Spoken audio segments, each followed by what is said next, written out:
Hey guys, welcome back to the channel. This is story about what if Naruto trained harder than ever and join Sanin's part 1. Before I start, please do support for more amazing content and comments for part 2. Do consider to subscribe my channel and share my video to your friends and check out the description as well. Let's start the video. When the dust cleared from the group's arrival, Naruto had only expected this Orochimaru to have some random henchman at his side to help him fight Tsunade, considering Jiraiya had mentioned both were of the 3 legendary Sanin. But the sight that met him was anything but what he expected. Kabuto stood in front of them, still as tall as Kakashi, with the silver gray hair tied in a horsetail, with eyeglasses resting comfortably on his nose. As first Naruto wondered why Kabuto was here and he and Tsunade were fighting, but he did a double take when he took a clearer look at his headband.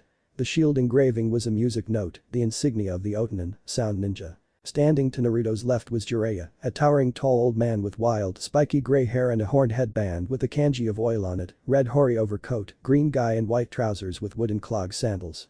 To the left of Jiraiya was Tsunade's apprentice, Shizune, a pretty, slim woman with short black hair and dark robes with long sleeves. Just hours earlier Jiraiya had hobbled to their apartment to warn them of Tsunade poisoning him, leading him to believe she wanted them to keep out of her affairs as she dealt with Orochimaru's proposal to bring back her loved ones in exchange for restoring his arms to full use. The night before, Naruto had collapsed due to chakra exhaustion from his training to perfect the Rasengan technique that Jiraiya was teaching him, and Shizune had carried him into their hotel room to rest. Jiraiya's mission to bring back the legendary medic Nina's Konoha's Godame just became a fight neither sides were willing to back down. Naruto looked past Kabuto to the tall, pale man with black hair, yellow slitted eyes and serpentine complexion. The hands that poked from his black sleeves were bandaged in gauze. He wore a tan-colored robe tied with a purple rope at his waist. He narrowed his eyes in anger and fury at the man. So that's the bastard that killed Sarutobi Jiji. Naruto thought venomously, cracking his knuckles from making a fist. Kabuto smiled disarmingly, a false smile that belied his deadliness, while Jiraiya and Orochimaru exchanged very brief greetings. It's been a while, Orochimaru. Still looking as pale, morbid, and sick as ever. You're slouching a little. Trouble with your arms? The snake Sanin sneered only as a snake could, cold sweat breaking out across his forehead. Still the dumb fool I remember. It's been too long, and obviously not long enough. I take it you and that blonde Kyuubi brat are the sacrifices Tsunade had prepared. After hearing the snake Sanin's statement about him being the vessel of the 9-tailed demon fox, despite having already learned that Orochimaru knew of it during the second stage of the Chunin exams, the blonde genin couldn't help but wonder why it was such common knowledge. Before Naruto could question what the snake Sanin meant by that last statement of sacrifices, the aforementioned slug Sanin shouted, "Get out of the way," and shoved past Jiraiya and made a mad dash to attack Kabuto, with her fist cocked back to deliver an earth-shattering punch. But just as Tsunade came within arm's reach of the Odo spy, Kabuto slashed his right wrist with his left hand's kunai, splattering blood all over Tsunade and effectively stopping the voluptuous medic Nin in her tracks. Tremors racked her body as she brought her bloodied hands up, her eyes wide with fear. Blood, so much blood. Her thoughts were cut short when Kabuto punched the woman hard in the face and sent her soaring backwards into Shizune's waiting arms to catch her mentor. Just when Naruto was about to follow Tsunade's lead and rush the smug-grinned teen, a hand on his shoulder stopped him. Jiraiya's. Don't. Said the Gama Senin, Kabuto's at least as strong as Kakashi and much more experienced than you.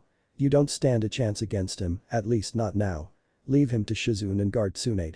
Her fear of blood leaves her vulnerable. Kabuto, having heard the exchange between Jiraiya and the blonde genin, sneered and adjusted his glasses out of habit. Jiraiya-sama is correct, Naruto-kun. You don't have the strength, skill, experience, or even intelligence to fight someone of my caliber. You're not Sasuke after all, so just stand aside and let real shinobi fight, seeing as how you're not even cut out to pretend being one yourself. When the gray-haired Odo spy caught Naruto's baleful glare, he sighed tiredly, unimpressed with the blonde's mean look. Put on the tough look all you want, you're just an out-of-place little genin. Sure, I expected something from that demon sealed inside you, but in contrast with the famed 3 Sanin, whom I've met face to face, you're a total disappointment. Right now, you're nothing but a tiny bug among giants. And if you get in my way. Kabuto paused as his voice lowered dangerously, I'll kill you. Jiraiya squeezed Naruto's shoulder more tightly when he felt the blonde tense for an attack. Don't, Jiraiya hissed, he's provoking you to attack.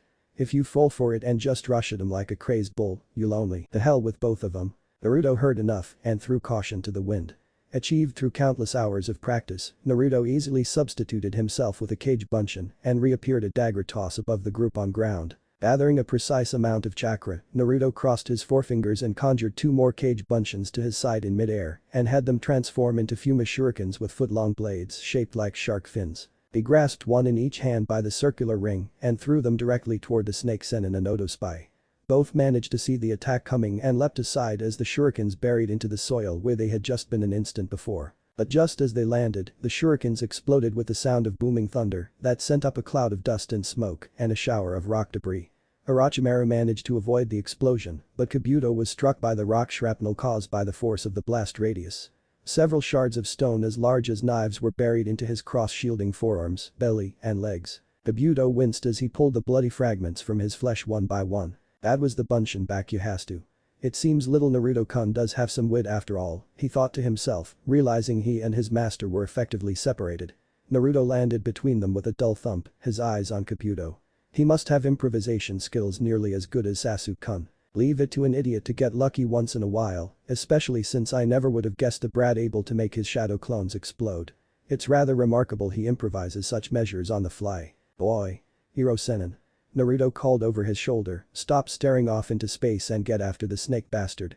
Do I have to do everything in this fight? Jiraiya had a severe temptation to hit the blonde brat over his head, both for calling him that demeaning title and for ignoring his warnings and rushing off into the fray, but thought better to do as the genin suggested, considering both Orochimaru and Kabuto were their targets, and Shizune had to stay behind to watch Tsunade, since the brat was already locked in combat with the Kabuto boy. With a final glance toward the blonde and sliver-haired ninjas, Jiraiya bound ahead to Orochimaru to engage in close combat, leaving Shizune alone with the trembling Tsunade and the small pig, Taunton and Naruto's cage Bunshin. With nothing to distract either of them, Naruto and Kabuto began to pace in a 10-foot-wide circle, keeping their eyes trained on the other, waiting for an opening to attack.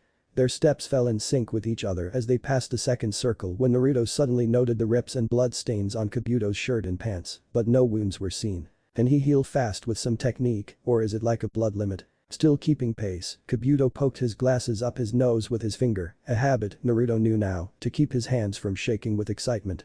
The blonde demon vessel narrowed his eyes. Bastard must like to spill blood. I'll give him all that and more of his own. Let's see how much you bleed, you traitorous scum. While I commend you for your earlier attack, strangely brilliant coming from an idiot such as yourself, I would highly suggest you reconsider your actions and just give up while you still can. Like a switch turned on, Kabuto's expression flashed from calm and impassive to dark and sinister. You're leagues below my strength and skill, and the only outstanding thing about you is the Kyuubi within you, and you're still a novice in combat in spite of the demon's great power. Killing you would give me no more satisfaction than crushing an ant. Thus do us all a favor and stand back like a good little boy on your hands and knees where you belong. The condescending gloat in Kabuto's voice made Naruto's blood boil in rage, but managed to rein in on his temperament before it got the better of him. If what Jiraiya said was true about Kabuto's strength, he couldn't afford to attack him in blind rage. So he said nothing, keeping pace with the silver-haired Odo spy across from himself. So long as he's in my line of sight, he can't sneak up on me.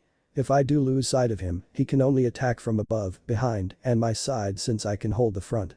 But how can I get behind him without him seeing me and deal a crippling blow? Sparing a few quick glances around himself to take in his surroundings, the desolate rocky plain sported numerous boulders and rock faces, varying in sizes from as large as men and small mountains, where little to no vegetation grew, aside from a few random placed dead trees. Of the many boulders and scattered rocks and stones strewn about the area, dozens of which were shattered, broken, or otherwise destroyed, and several large craters dotted here and there, the surface fractured like broken glass in the sheer depressions, as though struck by heavy force.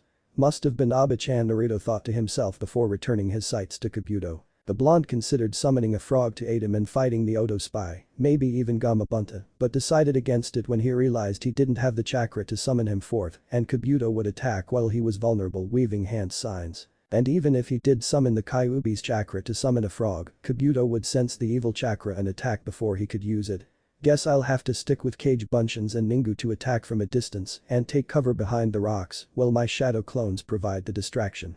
If he catches on to my plan too quickly, my surprise attack goes out the window. Taking the initiative, Naruto commanded the Cage Bunshin beside Shizune and Tsunade through their mind link to attack with kunai and shurikens at a distance to provide cover. The blonde replica instantly reacted to its commands, dug into its weapon pouches, and snapped the Ningu projectiles toward the surprised Kabuto, who seemed to have forgotten about the Cage Bunshin Naruto substituted himself with just moments ago. The Odo spy dropped to the ground on his belly in time to allow the projectiles to pass harmlessly above, just as Naruto growled Cage Bunshin no jutsu, and a circle of blonde clones shimmered protectively around the real body.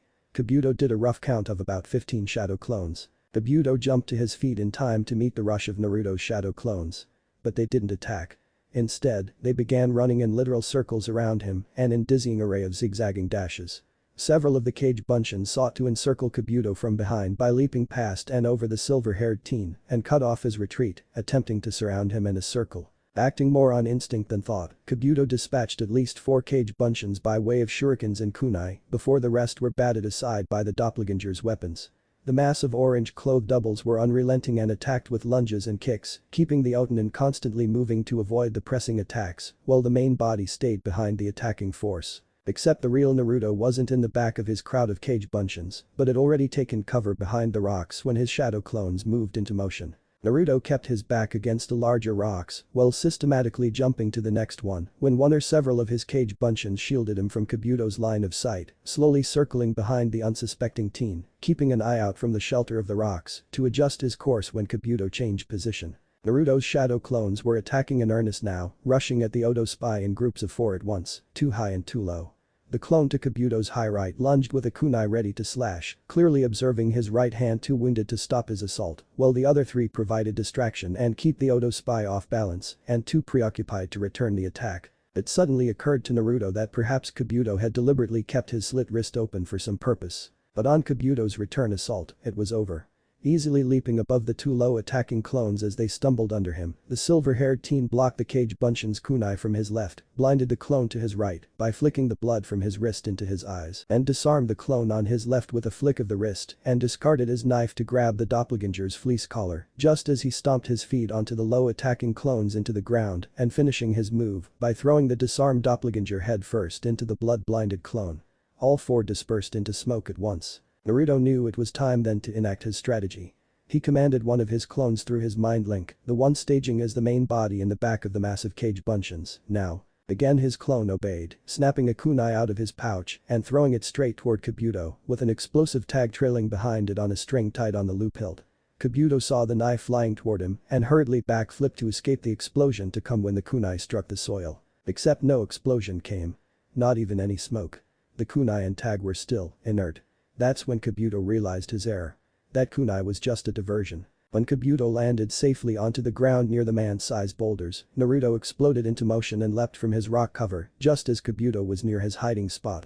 The Kyuubi vessel delivered a jaw-breaking roundhouse kick while in midair and sent the unprepared Odo spy stumbling, reeling into the 3 waiting cage buncheons that had earlier encircled from behind. The first cage buncheon flipped out a kunai and drove the knife deep into Kabuto's belly, adding with the Odo spy's momentum and all but buried the kunai into his flesh to the hilt from the inertial weight. Kabuto grunted and choked in pain, but the first clone suddenly used Kabuto's momentum to swing the disoriented shinobi toward the second waiting buncheon, which jabbed a powerful right hook into Kabuto's face, crushing his nose, throwing him, stumbling into the third and final cage buncheon, which combined a jump and a sharp right knee into Kabuto's jaw, repositioned, then back thrust kicked him in the chest. Just when Kabuto assumed the punishment was over, the real Naruto all but galloped toward the unbalanced and wounded Odo spy, body bent low to reduce air resistance, and jumped head level with Kabuto before he snapped a front kick into Kabuto's already ruined jaw, whipping his head back and sending the battered Otonin on his back several paces away with an audible crack. Naruto landed with a skid on the rocky soil. Seeing Kabuto lying still left Naruto feeling of triumph that made him want to shout in victory, but his instincts told him this fight wasn't over because his enemy wasn't down for the count. His instincts had proved correct only seconds later. Slowly at first, then gradually gaining his bearings, Kabuto pushed himself off the ground and onto his feet. His face was a mess of splattered blood and dirt, misshapen grotesquely from the broken jaw, nose, and cheekbone. His shirt was blossoming darker with a spreading stain of blood from his belly, where Naruto's cage buncheon had drove his kunai into. He didn't seem to be grinning anymore. Not too bad, Naruto-kun, Kabuto said mockingly, his voice somewhat nasal sounding due his ruined nose, somehow or other still able to speak coherently with a broken jaw, but you'll need to do much better than that to beat me. And with hardly a moment's hesitation, the Odo spy gripped his nose and snapped it back into place with a sickening crunch that made Naruto's stomach twist as blood poured from his nostrils. Kabuto then re-hinged his jaw into place with an audible pop and snapped his cheekbone into place to allow his healing powers to deal with the rest, gingerly extracting the kunai from his belly and tossing the bloodied knife away. Already Naruto could see Kabuto's wounds closing and healing, leaving only the blood that saturated his clothes. His nostrils, too, stopped bleeding. When all his wounds closed, Kabuto gave Naruto a sneer. Do tell me, Naruto-kun, if that's the extent of your skills, what else can you possibly do to me? Naruto could think of no answer. But Jiraiya still staying at a distance, Orochimaru had watched the exchange between his servant and the demon brat with slight interest, amazed that such an untalented genin could hold his own with Kabuto, who should be many times his superior in strength, skill, and experience. Were it not for Kabuto's Genkai Keki of regenerating and replacing damaged cells, the gray-haired teen would either be dead or mortally wounded and unconscious from all the punishment he'd received. Orochimaru had seen men die from gut wounds in a slow, painful manner, and knew the brat was more than he appeared. How strange such an untalented piece of trash can suddenly achieve such skill in the midst of combat. Orochimaru thought to himself as both he and Jiraiya paused in their combat, Kabuto should kill the brat quickly before he drives him into a corner, however unlikely it might seem. Orochimaru snorted that thought away. The only reason he could see how the demon brat wounded Kabuto was through the gray-haired teen's exhaustion with his fight earlier with Tsunade. Seeing as Jiraiya wasn't going to attack yet, the Snake Sennin called for Kabuto by whistle, and his loyal servant came by leaping above the brat's 7 remaining cage buncheons and landed by his left side. "You're still bleeding badly," Orochimaru stated flatly, referring to Kabuto's still bleeding wrist. Kabuto nodded but didn't reply to his master's statement and said instead, "Unbandage your left arm, please, Orochimaru-sama." Orochimaru did as Kabuto bade, shaking the bandages on his left arm loose and letting them unravel onto the ground in a heap, revealing his burned ruined arms like they'd been cooked extra crispy over open flames. On his wrist was the summoning seal for conjuring serpents, shaped much like a snake that encircled his wrist like a band, a strange sigil that made up the band's head. Kabuto dabbed some blood from his bleeding wrist and smeared a line across the summoning seal, making hand signs immediately after. Jiraiya caught on to Orochimaru's game and hurriedly bit his thumb, smeared the blood on his palm and flashed through the boar, dog, bird, monkey, and ram hand seals before slapping his hand onto the ground the same time as Kabuto, spreading a web of strange sigils like flame embers outward from their palms. Explosions of smoke and dust erupted from both sides. Orochimaru and Kabuto stood perched on the head of one of the 2 giant serpent summons, nearly 100 paces high. The snakes were as large as towers with brownish-gray scale hides. If one were to measure them in human dimensions, a human would be no larger than a beetle to a man by comparison with the giant snakes. As for Jiraiya, his results were less than what he expected. Even for being poisoned. At his feet was none other than Gamakichi, a toad no bigger than a bullfrog with warty red-orange skin with a fitted hoary half-coat. Jiraiya looked down at the toadling in utter despair. "What do you want?" the toad asked in a grouchy voice. "If you want my help, give me some treats, will ya?" Naruto recognized the little toad and panned back to Jiraiya with a look of complete disbelief. "I don't know if whether I should just laugh or cry right now." Shizune could only agree with a nod, still holding protectively onto Tsunade's trembling shoulders. Above them, Orochimaru laughed mockingly at his ex-comrade's display. "There's still no cure for stupidity, Jiraiya." Beside the Snake Sennin, Kabuto observed something amiss about the Gamma Sennin and brought voice to his thoughts. Tsunade-sama must have planned ahead to have the sacrifices ready and drugged him to suppress his powers. That must be why his chakra levels are imbalanced. Jiraiya grimaced when he heard the exchange. They realized his weakness. Orochimaru sneered, hardly believing a Sennin could let his guard down and let himself be poisoned. "Some things never change. You always were a fool, and today you'll die as one. Hachus no jutsu." Another explosion of smoke and dust erupted from the ground below, snapping the attention from all parties to the cloud of smoke. That voice was neither Tsunade, Jiraiya, or Orochimaru. It was Naruto. When the smoke cleared, the blonde Kyuubi vessel stood flanked by 2 frogs. One was no larger than a human child of 10 years, slick green skin and yellow eyes with oval pupils, much like an oversized tree frog with a wide underside, brown loincloth sash, and wielded a katana as long as himself. An ornate tattoo decorated his left leg. The second frog was considerably larger, the size of a bull, with the same dark, slick green skin as the first, but spotted with brown blotches with a red eye patch over his right eye, the left being the color of pale red. The cow-sized toad wore a white hoary half-coat trimmed blue with blotched designs speckling the coat, and the spot between his eyes was shaped like a shuriken. He held a slightly curved bronze shaft with numerous protrusions like a toad hide. It took him a second glance to realize it was a sword in a matching sheath and 4 ceramic blue jars. "Wow. It's been a long time since I seen the outside world again." The smaller frog piped almost childishly, cupping his hand above his eyes and scanning around the scenery before his gaze fell on the orange-clothed shinobi to his left. "Hi. My name's Gamma Fueashi. Did you summon us?" Naruto nodded, keeping his gaze on the giant serpents. "I summoned you both because Naruto thought for a moment as to how he should address his need for a summon's aid, remembering his first meeting with Gamma Bunta. I need some help fighting Orochimaru and his summons." He pointed to Kabuto also. "And to kill that silver-haired guy beside him." At the mention of the snake Senin's name, Fueashi lost his childish demeanor and flicked his head in the direction of the towering serpents in front of him. His expression showed no mercy and total fury. There seemed to be history between the snake Senin and the toad summons. Naruto glanced to the larger frog to his left, who seemed to be smoking from a bowl pipe. The one-eyed toad blew out a puff of smoke and said with a deep calm voice. "You ask for our assistance. It is given freely. We only await your orders." He paused, glaring with his one eye at the snake swaying anxiously above them, awaiting their orders from their summoner. "I go by the name Gamakudo. Now let's get this show on the road. I feel like having some snakes skewered over a fire." Orochimaru waited long enough. He turned to Kabuto just as his serpent was moving into motion. "You handled Tsunade, while I take care of Jiraiya. If her apprentice or the Kyuubi brat get in your way, kill them." When the serpent surged toward the group below, Kabuto leapt to the next snake's head, aiming the serpent toward Tsunade and Naruto with his summons, as his master veered his respective snake toward the Gama Senin. Too bad, Kabuto thought. I really wanted to try fighting Jiraiya-sama since I had some practice against Tsunade-sama. Oh, well. Master's orders come first. The group on ground scattered as the giant snakes crashed into the ground, throwing up a shower of earth debris hundreds of feet high in the sky, with an equally large cloud of upturned smoke and dust. Naruto hopped back and forth off the larger man-sized stones, still airborne toward his frog summons not 20 yards away from his position. A quick glance to right front showed Shizune carrying Tsunade off to a safer distance, leaping off airborne stones and rocks like himself.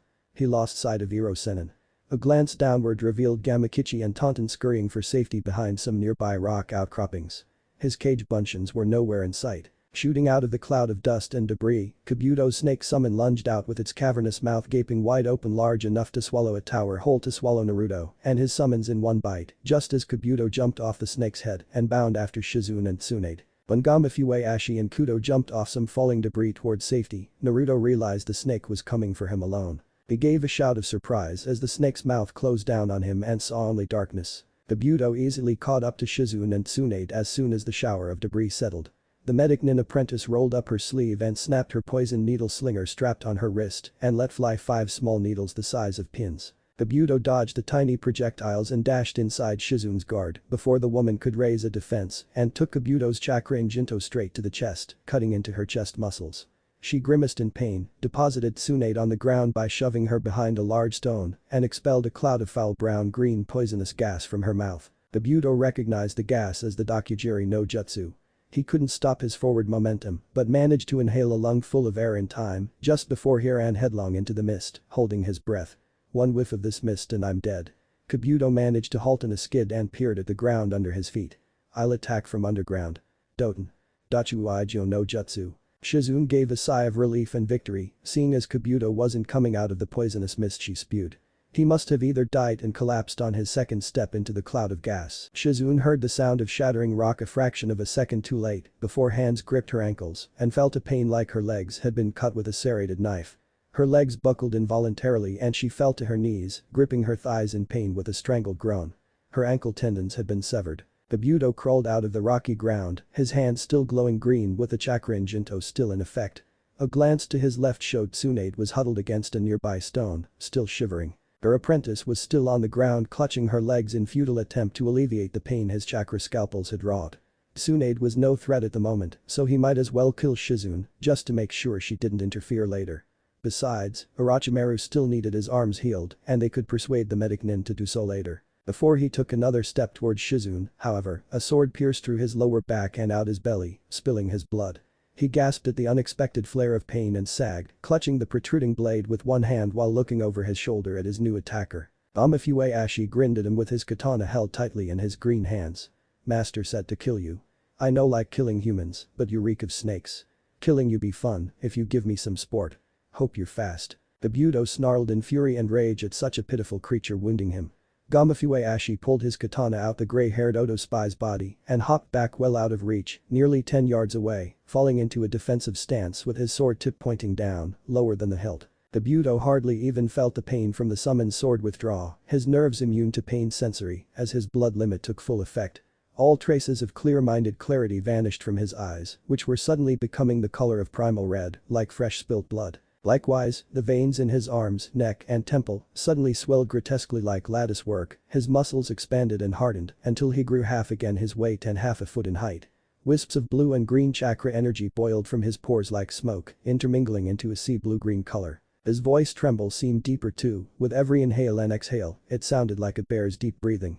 The pierce wound through his torso regenerated within seconds, smoking as if searing shut with a hot pick. Despite Gamafueashi seeing the Odo Nin's wound heal before his eyes, he resolutely stayed in his defensive posture, ready for the gray-haired teenager's next move. The air was ripe with chakra, so much so that the frog summoned skin was tingling like a current of electricity raced through his flesh. The Odo spy Kabuto, as his summoning master had called him, had more than 4 times his own chakra capacity and was most likely much more skilled. Gamafueashi knew his speed was unrivaled, a few humans have passed being the minor exceptions, and he could easily evade the bulkier ninja and keep cutting him until he died of blood loss or he scored a mortal blow. He just hoped it was enough. Gamafueashi blinked involuntarily and suddenly Kabuto was right in front of him, swinging a hard kick toward his unguarded left side. The blow hit like a sledgehammer and threw the light frog summon several yards away, skidding on the dirt and dropping his katana from his limp hands. He managed to keep himself from being dispelled back into the summoning plane but fell unconscious in 3 seconds. Kabuto didn't have time to revel in his minor victory over the smaller frog summon. A surge of chakra energy flared from behind him and distantly heard a deep voice like bubbling mud spout Suiton. Tepidama. Before twin spheres of water crashed into his back, blasting the wind from his chest, splashing his clothes, and sending him forward with his back arched from the impact. He flew several feet away from his previous standing point and skidded to a halt on unsteady legs. He swiveled around in a flourish, snarling in rage and fury at who and whatever struck him in the back. Amakuto's eye glared like a razor-sharp dagger at the Odo spy, his sword drawn pointing toward Kabuto, while his free hand was held in a flat palm like a silence gesture under his chin. Don't presume you've beaten us so soon. Our master has yet to finish you off himself. Finish me off. Kabuto repeated incredulously at the giant amphibian, his voice many times deeper from his blood limits activation. Your master can't even be called a decent shinobi, much less kill someone the likes of me. You should take your own advice and not presume such preposterous claims. Besides, he's already dead, swallowed by Orochimaru-sama's summoned snake. What can he do when? Kabuto's words were cut short when a rumbling explosion blasted rocked the air. Kabuto turned back around, ignoring the potential threat of turning his back to the frog summon, and looked at the snake summon which swallowed the demon vessel, nearly 100 yards away. Chunks of flesh and bone flew through the air and rained down a drizzle of serpent blood. Pieces of rendered flesh as large as men thudded to the ground, splattering scarlet liquid with sounds like wet sponges smacking a hard flat surface. The brownish-gray snake swooned and swayed its massive head into Kabuto's line of sight and saw an enormous hole dominating the span between the serpent's eyes, blood pouring like a waterfall out the hole with abandon. The snake bore a confused expression, as if it didn't realize the opening in its head would sooner or later lead the summon into its death throes, but then gravity took hold of its weakening body and brought it crashing down to earth with a land-shaking quake. There it stayed, still as death. Amidst the fleshy debris of fragmented pieces of meat and bone, Naruto walked out behind a particularly large chunk of snackaflesh on wobbly legs, though a grin threatened to split his face in two, an expression usually tied to when he accomplished something to be proud of. From blonde-haired head to feet, snake blood was soaked into his clothes, covering his skin, leaking into his mouth, which he quickly spat out, and obscuring his Hittite leaf engraving. Kabuto stared at the bloodied genin for a long moment, unable to grasp how the demon vessel had just killed one of Orochimaru's summons. His face quickly screwed up into a scowl. What the hell did you do just now? Naruto just grinned some more, thinking back to when the serpent took him into its jaws. Darkness dominated his vision, and several tons of muscled serpent jaws pressed down on him from above and below, barely managing to hold the giant serpent's mouth from crushing him completely with his straining arms and legs. Every in and withdrawn breath made his chest feel tight and knew without prodding that his muscles were tearing with the effort to hold death at bay. Frantically Naruto tried to surmise a plan to escape from his precarious position, but nothing came to mind that would save him. Filling the cavernous mouth with cage buncheons to force the mouth open wouldn't do any good, as he had done with the snake in the forest of death in the second part of the Chunin exam. He couldn't afford to squander his chakra after conjuring so many clones and summoning the frogs, which he couldn't say for certain how they were faring at the moment. Using an exploding clone was a no-go considering he, too, would get caught in the blast and only speed up his premature demise. Think, goddammit, think. Naruto muttered with a groan. The snake's mouth smelled terrible, like a sour of rotting meat and ammonia-like aroma, similar to stale piss. He gagged with disgust when he breathed it in. Snake mucus was saturating his thick clothes, and his chest was feeling tighter with every passing second. There wasn't enough oxygen in the snake's orifice to sustain him for long. Then it came to him. The technique Jiraiya had been teaching him, his only chance to escape. Problem is, my hands are a little preoccupied keeping the snake's mouth from crushing me, Naruto thought with a visible grimace. I can't make the Rasengan with one hand, I need both to gather and compress the energy. The answer smacked him in the face. I'll use Ikage Bunshin to hold up the snake's mouth and use the Rasengan. He looked up at the ridged roof of the giant serpent's mouth and suddenly looked doubtful. I hope this works. He said under his breath, slowly easing one hand down and brought his forefingers up in a silence gesture whilst the other strained to hold the roof of the snake's mouth up above his head. Gathering energy and molding it into his designs, Naruto conjured 3 Kage Bunshins to his side, 2 rushing to hold the snake's mouth open, the third to assist the Kyuubi vessel. Remembering the lessons he'd pounded into his memory, Naruto brought his chakra to his hand, made the energy spin, and poured out a greater amount of energy into his palm. As much as he would have liked to do this without the aid of his shadow clone, he knew he wouldn't be able to execute this technique properly without it. Then the Kage Bunshin was at his side, using its hands to compress the chakra that madly spinning now like a vortex, whips of wind lashing out before gathering into Naruto's clenched hand. The Kage Bunshin's hands were now moving at blinding speed, molding the chakra into a sphere like it was molding clay, until at last it was done after 10 seconds of painstaking concentration. Held in Naruto's palm was a perfect sphere of spiraling blue and white winds twisting, spinning, and interweaving within a transparent barrier ball, no larger than a fist. As if an entire hurricane storm was trapped within a glass sphere, it trembled with pent-up power and screamed with a sound like metal plates grinding against one another on an axle, begging to be unleashed. He granted the sphere's wish. With a roar that shook through the snake trapping the blonde genin, Naruto blasted his technique into the roof of the snake's mouth. Rasengan. Naruto just grinned all the more. Take a wild guess, dimwit. Kabuto's eyes smoldered like flaming coals. He dashed forward with his hands glowing with chakra, aiming to use his chakra in Jinto and wound the blonde wannabe shinobi, heedless of leaving behind Shizune, who was frantically trying to heal her ankles as quickly as possible to aid Naruto. The Kyuubi vessel didn't need any more aid than what he had already. Gamakudo agilely hopped between Kabuto and his summoner and chopped with sword to Kabuto's head, missed as the Odo spy ducked the slash, then reversed the strike into a downward thrust that nearly impaled Kabuto through his back before he leaped to the side in a desperate move to avoid further injury, rolling onto his back and absorbing the fall before riding the momentum onto his feet. Movement from the corner of his eye alerted Kabuto just in time to evade the strike from the Kage Bunshin that had snuck up on him from behind, ducking under the Shadow Clone's roundhouse kick, only to find another Kage Bunshin rushing at him from behind another large boulder and snapped a handful of shurikens his way, several of which found the flesh of his arms and chest, but not his throat, as the Shadow Clone had intended. Kabuto backflipped some 10 yards away to gather his bearings as the last 2 Kage Bunshins stepped out from the cover of the boulders dotting the battleground. Seems Naruto-kun's Kage Bunshin survived the snake's attack better than I assumed, Kabuto thought to himself with a hint of annoyance, angrily yanking out the shurikens from his flesh, but now it's time to end this fight. I've expended too much chakra already and I'll need my strength to subdue Tsunade-sama. Naruto had no time to prepare himself for Kabuto's surprise attack, weak as he was with having already used his gambit technique, Rasengan. In the blink of an eye, the Otonin closed the distance between them, passing by Gamakudo, and drove a sharp right knee into the Kyuubi vessel's jaw, breaking several of the blonde's teeth and snapping his head back sharply, leaving the demon vessel stunned from the unexpected blow.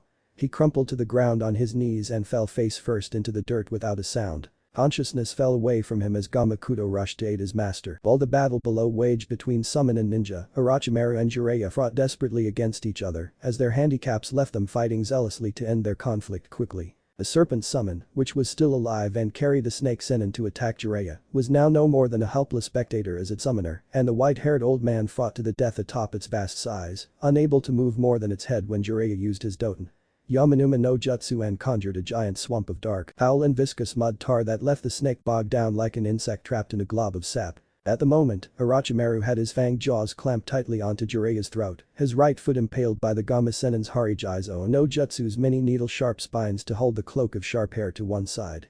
Jiraiya realized his jutsu wasn't powerful enough to deter his ex-comrade from attacking and was quickly losing oxygen. Even with us both having handicaps, there's no contest between us. Orochimaru slurred with his jaws still holding onto Jiraiya's throat tightly, give it up and just die. Jiraiya answered with a hard kick to the snake Senin's chest that threw him back 10 steps and released his throat as the Gama Senin gasped for air and dispelled his Harijizo, letting his wild hair return to normal. He rubbed his sore throat just when Orochimaru got to his feet. At least the bastard snake hadn't punctured his arteries. Just when he thought he could get a break and regain his breath, Orochimaru rushed at him once more and Jiraiya hopped back across the giant snake's hide in a hasty retreat. The two Sanin clashed as they hopped across the giant snake summon's exposed length, both unable to deal a devastating blow to the other. This exchange of blows went on for many minutes and showed no sign of ending. Both Senins had been aware of a sudden discharge of chakra and heard the explosion before their sights turned to the second snake with a giant hole in its head, swaying this way and that before collapsing onto the ground, dead. Jiraiya's praise to Naruto for actually managing to use the Rasengan so well after so short a time on practicing with it died in his throat when Kabuto attacked the unprepared Genin and left him unconscious with only a handful of cage buncheons that hadn't been dispersed and left Gamakudo to fight the superior Odo spy. Within a minute of the fight between the frog summon and Kabuto, Jiraiya caught a glance of Naruto getting to his feet, if unsteadily, and hadn't yet been noticed by Kabuto, who was having trouble fending off the bull-sized frog and Gamafueashi, whom seemed to have finally regained consciousness and double-teamed the gray-haired teenager. Just when Jiraiya thought the fight would turn to their favor, Shizune rushed up from behind to Kabuto's back and snapped her needles which Kabuto ducked and used the minor distraction to slip under her guard and drove his fist hard into her cheek and knocked her into oblivion. The frog summons rushed at Kabuto's back with their swords poised to thrust and kill the Otanin, but were unprepared for their prey, suddenly throwing Shizune in the way, forcing the frogs to divert their blade points away, just as Kabuto used Shizune as his shield cover and delivered a chakra Jinto chop to both their rubbery chests, swatting them aside several feet in opposite directions where they lay still and knocked out. Weak as he was at the moment, Naruto still tried to help his summons and Shizune, but barely took 3 stumbling steps forward when Kabuto jumped into the air, landed in front of the disoriented Genin in a crouch, and snapped a hard roundhouse kick to the blonde's shoulder, sending him crashing into the dirt with his arm stunned numb and nearly broken. Tried as he might, he had no more strength left to even stand. All he could do was curse in the dirt and watch helplessly as Kabuto sauntered over to Tsunade's trembling form and proceeded to beat her half to death while the blonde woman could only raise a feeble defense against Kabuto's taunting punches, slaps, and kicks. It can't end like this, Naruto thought savagely, straining his arms to push himself up. I won't let it end like this. Damn it all, I can barely move. Let me out. Naruto stopped dead in his tracks, figuratively speaking, when he heard that demonic voice, a deep bassetto-like distant thunder rumbling from within a cave, echoing from everywhere and nowhere at once. Uzumaki recognized that voice as only the Kyuubi no Kitsune's, the 9-tailed demon fox sealed within his belly. His temples were suddenly throbbing with pain in concert with his pounding pulse, like his head was ready to crack open from within. His strangled groan sounded like a wounded animal's. Let me cut them, let me tear them, let me rip them apart. No. I can't, I won't give in. Despite his efforts, Naruto knew it was only time before the Kyuubi took control and sent him on a bloodthirsty rampage, most likely killing everyone and everything within a 10-mile radius to sate the demon's lust for death and destruction. You can't do anything right now, little insect. Give me control and I'll send these pieces of trash to the bowels of hell. Give me control and I'll kill them for you. No. You're lying. You won't stop at Orochimaru and Kabuto, you'll kill Oba-chan and Iro-Senin and everyone else here to sate your malice. Kyuubi laughed, a guttural bassetto rumble that Naruto felt in his chest. For being such an idiot, you know me well. But really, what choice do you have at the moment? Your consciousness is falling and will leave your mind open for my chakra to control your body. You can no more stop my possession than you can stop a storm with your hands. No, Naruto felt his will draining. Sweat beaded down his face and into his eyes with the mental strain to hold the Kyuubi back. His efforts were in vain, it was like pushing against an ocean-surging tide, powerful and relentless, crashing into his defenses and leaving him more weakened than before. Give me blood, give me flesh, give me screams, give me pain, give me death, give me freedom. Naruto's scream shattered the eerie silence in the field, his back arching painfully while on his knees as his skull pounded from the onslaught of Kyuubi's will breaking his own. Suddenly everyone on the battleground clutched their heads in agony as Kyuubi's voice thundered into all their minds and pushed them to their knees. Jiraiya and Orochimaru grimaced tightly while Kabuto and Tsunade, being much closer to Naruto, felt the effects much more clearly and bled from their ears, nostrils, and eyes from the pain and mental pressure. But just as quickly as it appeared, the pressure vanished. When Kabuto looked up to face the orange-clad Genin, the hairs on his skin suddenly stood on end as a pulse of malevolent energy rippled from Naruto's slack form through the ground and the air itself. His arms and head were dangling down as if held up like a motionless marionette, but his bent legs were flexed and held him up on his feet. As he watched translucent red and orange chakra swirl and twist around the demon vessel's slouched form, slowly swirling upward, gathering above the motionless shinobi before it formed the unmistakable shape of a fox's head. The chakra manifested sentry above the blonde Genin suddenly lifted and pointed its snout up in the sky and bellowed an earth-shaking roar, so loud and deafening, it ripped the ground apart from beneath his feet and leveled a glare full of malevolence at Kabuto, leaving the Otanin standing on unsteady legs. But just as the largest and most destructive fires burned away, the Kyuubi sentry dispersed into tongues of red chakra like flaming embers and swirled into a spiral path down back into Naruto's body, coalescing onto his clothes and seeping into his body. As he watched a heart-stopping spectacle, Kabuto had a distinct desire to either kill him while he was defenseless or run as far away as possible in the other direction. Of course, the former option was non-negotiable, considering the waves of killer intent held him frozen and locked his muscles in place far more effectively than Orochimaru's killing intent had ever accomplished, and the latter course was equally impossible with his feet rooted to the spot. Dread suddenly filled his chest and left his heart hammering against his ribs and his mouth dry as he waited for whatever that was happening to end. He did not have to wait long. Within the span of several heartbeats, the demonic chakra finally receded into Naruto's body, leaving his back and shoulders smoldering like steam was rising from him on a dark and cold night, the secondary effects of the Kyuubi's energy coursing through his veins which superheated his flesh. His blonde spiky hair became more wild, frazzled, and when he lifted his head to face Kabuto and Tsunade, his dark-rimmed eyes were a deep crimson with vertical slits, his whisker scars were broader and darker, and his canines and incisors grew larger and more pointed like a predator's. Every wound previously suffered during the heat of the battle sizzled and his flesh healed like heated wax merging back together. But his transformation wasn't over. An animalistic growl escaped his throat as shimmering, transparent red energy bubbled from his skin, enveloping his body into a cocoon of Yauki that shaped into the form of large fox, where two spikes of chakra extended from the head to resemble ears, the energy around the hands to form finger-length claws, and a thick, tapering extension of red Yauki to lengthen from just below his lower back to look like a foxtail. Naruto brought his hands up and looked at them, now bearing sharp claws in place of his fingernails enveloped within his bodily energy cocoon, as if for the first time he'd seen them.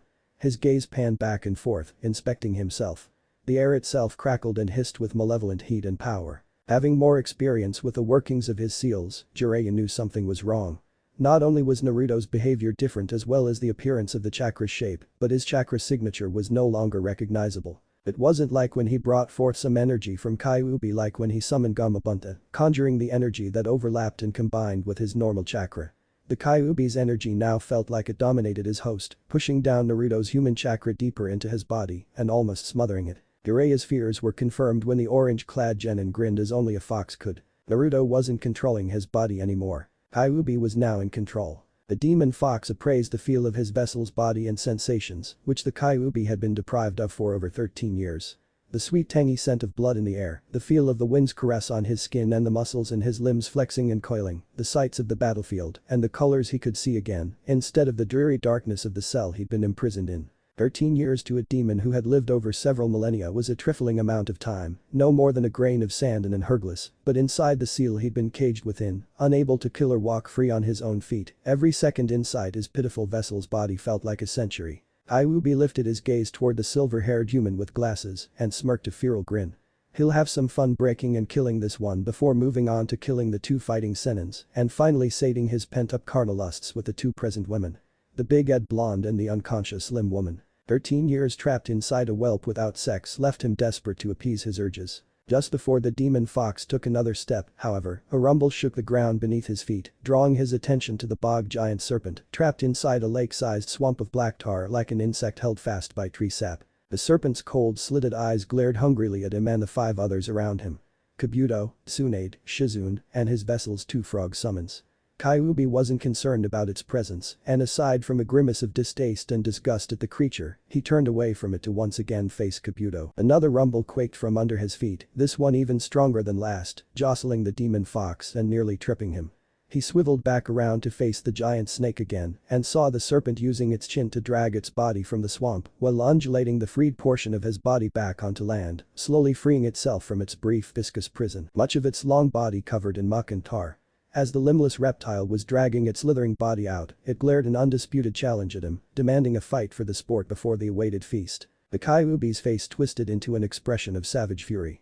How dare that slithering length of trash challenge him? He was Kyuubi no Kitsune, feared and revered throughout the land the span of history. He turned cities to dust, sunk whole continents beneath oceans, raised worlds across the deep endlessness of space itself beyond the Earth's spherical boundaries, killed billions just for the sake of sating his desire for death and destruction, and this pretentious belly-crawling abomination dared challenge him. The two Senins Jiraiya and Orochimaru, if Kyuubi wasn't mistaken from the influx of images and whisperings he skimmed through his vessel's memories, quickly leapt off the serpent's back to resume their battle elsewhere as the snake finally pulled itself from its mucky confinement, swaying and hissing in satisfaction in its freedom. Kyuubi glanced behind him and saw the grey-haired Otanin now on guard and half-crouched, ready to bolt into a fast run at any moment. He clearly thought the snake would make a difference against him. Kyuubi couldn't help but smirk at the fool's sheer audacity and stupidity. Pretentious little insect, the Kyuubi thought with a chuckle, your pet can no more harm me than a fly stripped of its wings. And once I'm finished with it, you'll be next. The giant serpent coiled its body into a heap and flicked a yellow forked tongue in the air, as wide as a man's waist, tasting the scent of its newly selected prey.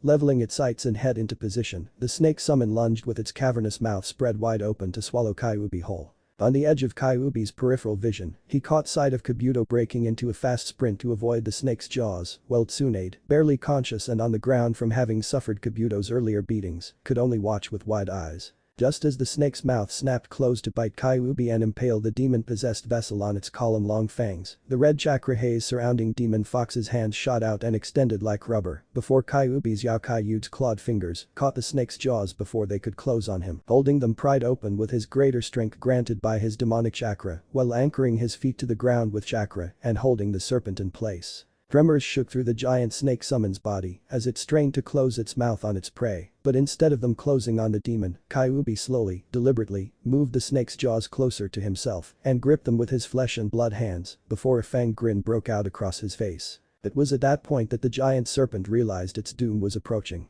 Its efforts were no longer focused on attack, but now on retreat, struggling against the Kyuubi's iron-gripped hold on its mouth, trying to use its greater size and coiling its body into a bunched position to leverage its head away by pulling up where the smaller demon could have no hand or foothold. Its struggles were in vain, Kyuubi's grip on the snake's jaws were unbreakable, and with his feet glued to the earth beneath him, this snake was going nowhere. It might as well have stayed trapped in Jiraiya's swamp. At least then it would have had a chance to escape the Kyuubi's fury. The demon fox decided to end its struggles.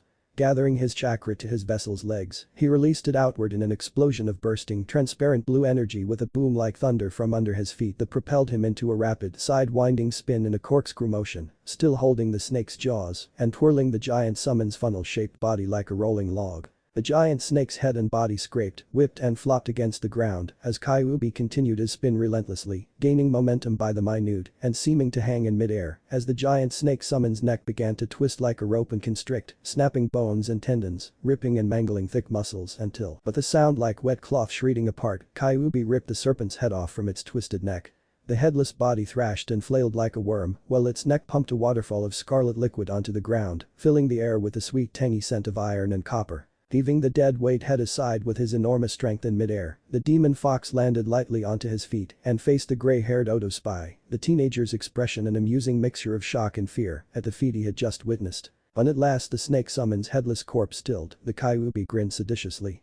"Don't blink, human scum." Against his better judgment and instincts, Kabuto blinked out of reflex. Kyuubi exploded into motion in the same instant, closing the distance between him and Kabuto in a flash-quick leap, and sank his fist deeply into the medic nin's belly and sent the grey-haired teen flying several dozen feet back before he crashed into one of the many boulders strewn about the dry, rocky field with a sundering explosion. The curtain of rock and debris flew up from where he crashed and showered the 10-meter area around him. Stumbling, barely managing to stand on his weakened legs, Kabuto emerged from the rubble of the boulder he had crashed into, cradling his stomach in agony with his eyes and mouth wide in a silent scream of pain. Just the expression Kyuubi savored to watch in a fight to the death.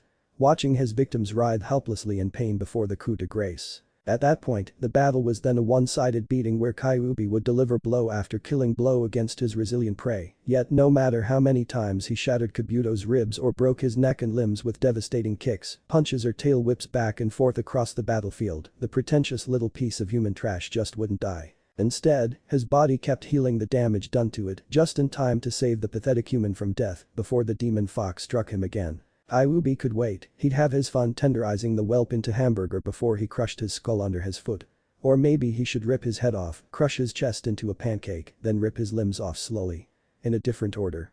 The demon couldn't decide which to do first as he thrust-kicked Kabuto's limp form into another boulder. But such concerns didn't bother the demon.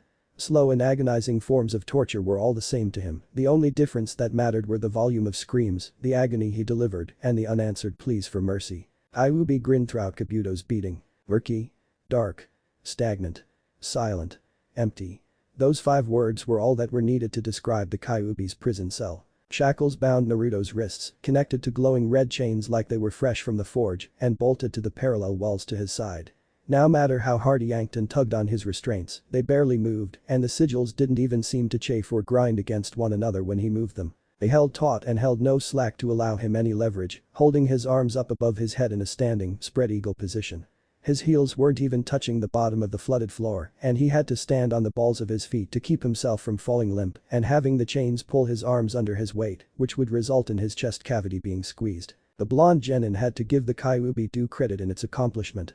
He never would have believed the demon fox could slip past a seal, just as Naruto was unconsciously drawing the Kyuubi's chakra to heal his battle wounds, but it seemed the millennia-old demon planned brilliantly to use his chakra to bypass his vessel's warded defenses and establish a link directly into Naruto's mind in the same time, using the demon's chakra energy. Thus Kyuubi pulled himself free from the seal's confinements, since the seal's range was only limited to confining the demon, not everything else it connected to, such as his vessel's mind. All he had needed was his chakra to flood inside his vessel's mind, and he could transfer, or that is to say, switch minds between the seal and Naruto's mind itself like the two sides to a bridge. The stagnant water was bone-chilling cold, flooding the prison chamber halfway up his shins. The tall, iron-barred gates loomed high above as a testament to his insignificance, and the dark gloom was making his eyes ache from the strain, with the torches bolted on the side walls, preventing his eyes to adjust to the darkness while not providing enough illumination for him to see clearly. One single thought still raced through the bound genin's mind, despite the futility of his present predicament. How could he escape? In what felt like hours passed in silence, Naruto didn't dare even try to speak to himself to give himself some comfort from the solitude, if even one wasted breath would spell his doom. A distant plinking like water droplet smacking the flooded water's surface was driving Naruto mad with irritation. He'd counted over 1,000 already, and by the time he counted 1,500, he was just about to scream out his irritation to the heavens above when a splash sounded beyond the seal gates, from inside the corridors outside the seal's chamber. Several more followed the first, falling into a rhythm of footsteps. After several tense minutes, a figure finally emerged from the hazy darkness. Distantly he wondered who or what it was approaching him when, after taking a clear sight of him, all thought process stopped. Standing just outside the iron-barred doors, no more than 3 paces away from Naruto, was himself. No, not himself entirely. There were some subtle differences between them. The lookalike had no whisker scars, and his eyes were pale blue instead of indigo. He wore just standard black trousers and long-sleeved shirt, except the clothes were so dark, they seemed to melt and merge with darkness of the shadows, obscuring his form's outline. Where his form began and ended, Naruto could not see. "Who the hell are you?" Naruto asked, unable to stop himself, "and why the hell do you look just like me?" The lookalike just smirked or sneered, rather too much like Orochimaru, that left Naruto feeling a faint pang of dread fill his gut. Not even Kyuubi drew such an immediate reaction from him after just one facial expression. "For your first question," the lookalike said, his voice just like Naruto's, only slightly more deep and clear, "I don't really have a name per se, but I suppose for the time being, you can call me Doki." Naruto couldn't help but stare at his lookalike strangely. His name meant wrath. "As for your second question, the reason I look just like you is that I am you. Or rather, a different part of yourself you locked away, deep inside the recesses of your mind. I am the part of your rage incarnate, you might say. I am part of your sentience that first learned of the emotions such as hate and resentment, jealousy and anger. You instinctively created me when you were first thrown out of the orphanage, and you learned that the people of your village hated you without reason that you understood, thus you hated them in turn. I am the manifestation of that same distant psyche. You could call me your mirror opposite." Naruto glanced away, uncomfortable with the memories Doki just had him recall. "But enough of that nonsense now, that's all in the past. The reason why I'm here is simple. When the Kyuubi's chakra tapped into your mind and overwhelmed your control, he had unintentionally released me from the mental barriers your unconscious mind created to seal me away. But because that demon fox is on the rampage and is too focused on kicking Kabuto's worthless hide back and forth across the plane at the moment, he hasn't yet noticed his chakra is currently damaging your body more swiftly than it can heal. I'm here to stop that, and to do that, I need your help to free yourself and retake control of your body." "That's a very interesting proposal, Doki," Naruto drawled in exasperation, "but how in the hell do you expect me to be of any help while I'm chained inside this wet cell?" Doki just smiled knowingly. "Do you not yet understand the nature of the seal and how it works with your body?" When Naruto shook his head in negative, the lookalike continued, "Basically, your body is the prison, but the seal itself is the gate, which draws the Kyuubi's chakra and filters it into your chakra system. Seeing as Kyuubi is presently absent, those bonds around your wrists can be removed if you channel your regular chakra into them and break them. Naruto stared dumbly at Doki. A seal on your belly binds you and the Kyuubi together, your minds, body, even your souls. Including your chakras. The Kyuubi said so himself to you when you and he first met face to face. Neither can live without the other. Naruto's expression turned suspicious in a heartbeat. If what you said is true about me needing you to regain control of my mind and body, why are you willing to help me? What do you want in exchange? Doki's sneer returned tenfold. Not quite so much the hopeless fool as before after all. There's hope for you yet. The fact is, there is something I want from you. To share your mind, your consciousness, and allow me to become merged with your present psyche. And why should I trust you that you won't just take over my mind like Kyuubi? Naruto asked while glaring accursedly at his mirror opposite. The lookalike sneered knowingly. Because you don't have any other choice. How long they both leveled their gazes at each other, neither could have guessed. Naruto was loath to admit it, but Doki spoke the truth. Without his help, Kyuubi could not be stopped and would just continue his rampage until, sooner or later, he set his sights on Konohagakure no Sado and carry out his revenge for his defeat, leaving the few friends Naruto had at the mercy of a merciless monster, all too willing to spill blood. On the other hand, was he really willing to have a darker personality merge with his and be unable to endure the future consequences of his change of identity? Naruto knew there was no more time for such deliberation. He had to choose the lesser of the two evils. Alright, he said, I'll do it. Doki's face twisted into a satisfied grin. Prepare yourself, then, he said as his shape shimmered briefly before dispersing into black smoke and surging through the iron-barred doors and up Naruto's nostrils, his eyes, his mouth, and ears. Naruto reflexively snapped back, his face twisted in revulsion at the lingering sensation of the thing's touch, smell, and taste. Get ready, said the disembodied voice of Doki inside Naruto's thoughts, cause I'm giving you due warning right now, this will hurt like a bitch. The flare of pain erupted from Naruto's temple, dwarfing the pain Kyuubi had him experience only moments ago. The pain was like a giant serrated wedge of rusted iron was being hammered into his temple, boring more deeply into his skull, with each pounding pulse of his rib-shaking heartbeat. He distantly heard a scream sounding from somewhere far away, only able to barely perceive that it was himself that was screaming. And then, with a crack like shattering metal, his shackles snapped. Kyuubi halted in his motion of kicking Kabuto when he sensed something amiss within his perception around the seal.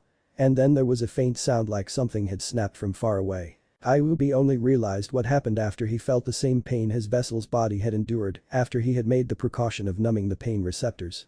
His chakra was receding back into the seal. And with his demonic energy, his connection with his vessel's mind. So sorry, demon, but your occupancy has expired. Kyuubi had no chance to question whose voice had spoken, or if it had even been his vessel's, sounding slightly deeper and sibilant. All the demon fox could do was roar in pain from the damaging effects of his own chakra, slowly breaking down his vessel's body. The agony made his vision flare white, then suddenly dim black around the edges of his vision, before it slowly enveloped his sight, and he saw only darkness. When at last he opened his eyes, the Kyuubi roared and howled in absolute fury. The sight that met him was behind the barred doors of his cell. You weren't exaggerating about the pain being a bitch, you sadistic bastard. Contrary to Naruto's humorous thought, he felt anything but fine. It took all of the orange-cladded genin's willpower to keep himself from bellowing in pain after Kyuubi's chakra cocoon receded back into the seal.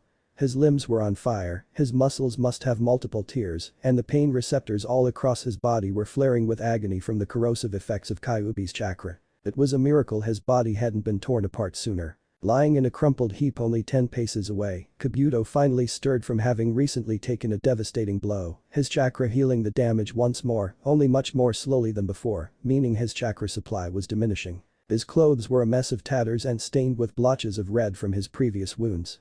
His glasses were on the ground beside his head, the lenses broken and cracked. His gaze searched Naruto's form, sensing for the powerful demonic energy accompanied by Kyuubi's presence, and grinned maliciously when seeing Naruto had only his own, limited chakra levels. After what felt like hours, but only a span of 10 seconds at best, Naruto finally managed to stand upright, albeit on unsteady legs, and not a moment too soon. As soon as he was on his feet, Kabuto rose from the ground and slid into a fighting posture while breathing heavily. Out of the corner of Naruto's eye, Tsunade was stirring awake, nearly 13 paces away behind Kabuto. If he didn't act fast, the Odo spy would turn his sights on the slug Sanin, and Naruto knew he wouldn't be able to help her after that. Thankfully, Kabuto hadn't noticed yet. Or he didn't care. Either way, this fight had to come to an end. Flipping their kunes from their thigh holsters, Orochimaru's right-hand man and the Kyuubi vessel dashed toward one another with full intent to kill. In spite of their numerous injuries they sustained after a fight lasting far beyond the limit of their endurance, their pain was forgotten in the throes of battle lust. Their kunais clashed with a high-pitched ting of metal striking metal. All forms of reason flew away.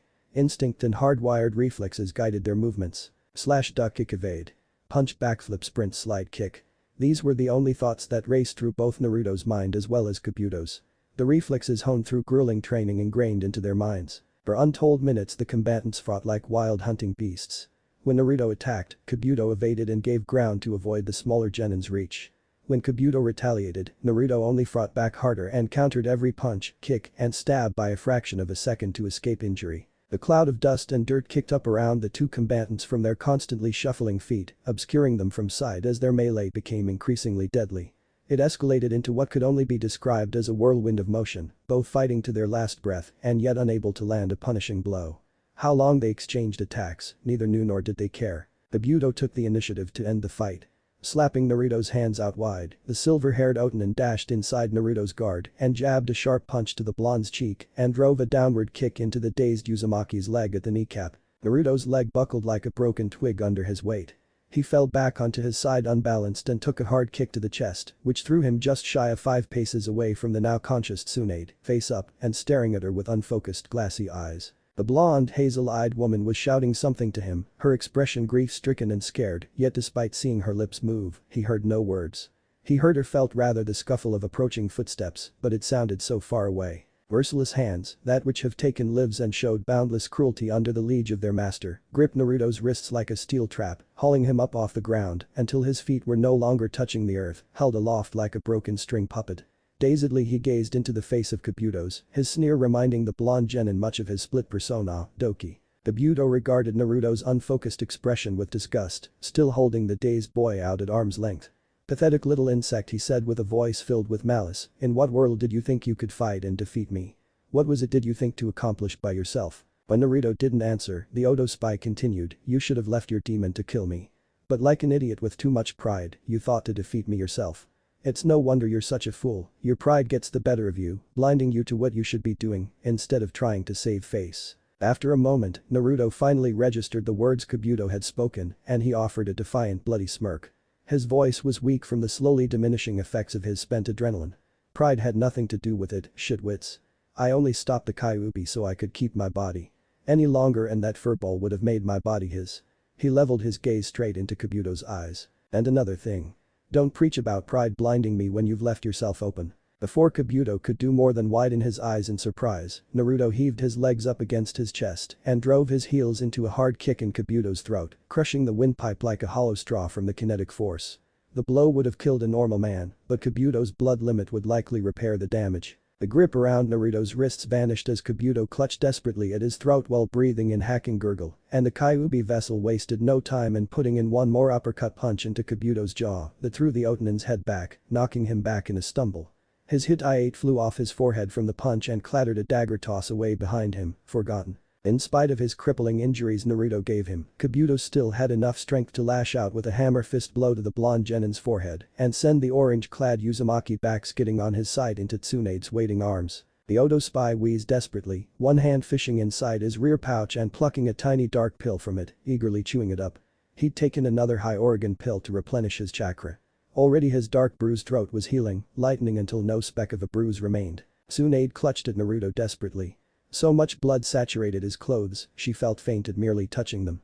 How he had managed to injure Kabuto as he did with his leg broken was nothing short of monumental. Yet he was still trying to get up on his feet when he should have long ago fell unconscious from the numerous amount of injuries he'd sustained in a battle that lasted longer than a whole hour. Naruto shrugged Tsunade's hands away as he finally got the strength to stand. The slug Sanin's hands were shaking too badly to grab a handhold and keep him still. Tsunade stared pleadingly at Naruto's back as he rose to face Kabuto once more, his left leg shaking terribly from the strain of supporting his weight. A memory came unbidden from her past that overlapped with Naruto's image, her long-dead brother, her first lover, the bet she made to give Naruto her grandfather's necklace if he mastered the Rasengan in a week, the pledge she heard him make to become Hokage and earn the respect of his village. Tears poured unfailingly from her eyes as Naruto crossed his forefingers and gritted Kage Bunshin no Jutsu. Under his breath, conjuring a shadow clone to his left side in a swirl of smoke. "Please stop, Naruto," she pleaded in a cracked voice, "enough. Stop fighting. You'll only get yourself killed." What about your dream to become Hokage? Please, for my sake, run away. The Budo sneered dangerously as he flipped his kunai in his hand. Without another moment's hesitation, he surged forward with his kunai raised to kill. Naruto suddenly spoke a tone of utmost confidence. Be ready to hand over that bad luck charm necklace of yours, Aba-chan. Cause I'm about to show you the result of my week-long training. The Budo was now in a mad sprint, closing the distance rapidly with every step. 20 feet. Please, run away. Naruto smiled softly, somehow conveying his expression to Tsunade even with his back to her. I won't run away and leave you. The Budo closed the distance between them within a 5 count, skidding to a stop an arm's length away. With a vicious thrust, he stabbed his kunai toward Naruto's face. There was a splatter of blood as the kunai pierced straight through Naruto's hand, the blade sliding clean past the hilt until Naruto's fingers closed around Kabuto's fist, holding his bloody kunai knife. I won't die. Until I become Hokage, I refuse to let death itself claim me. His eyes flashed dangerously as his grip tightened into a steep trap.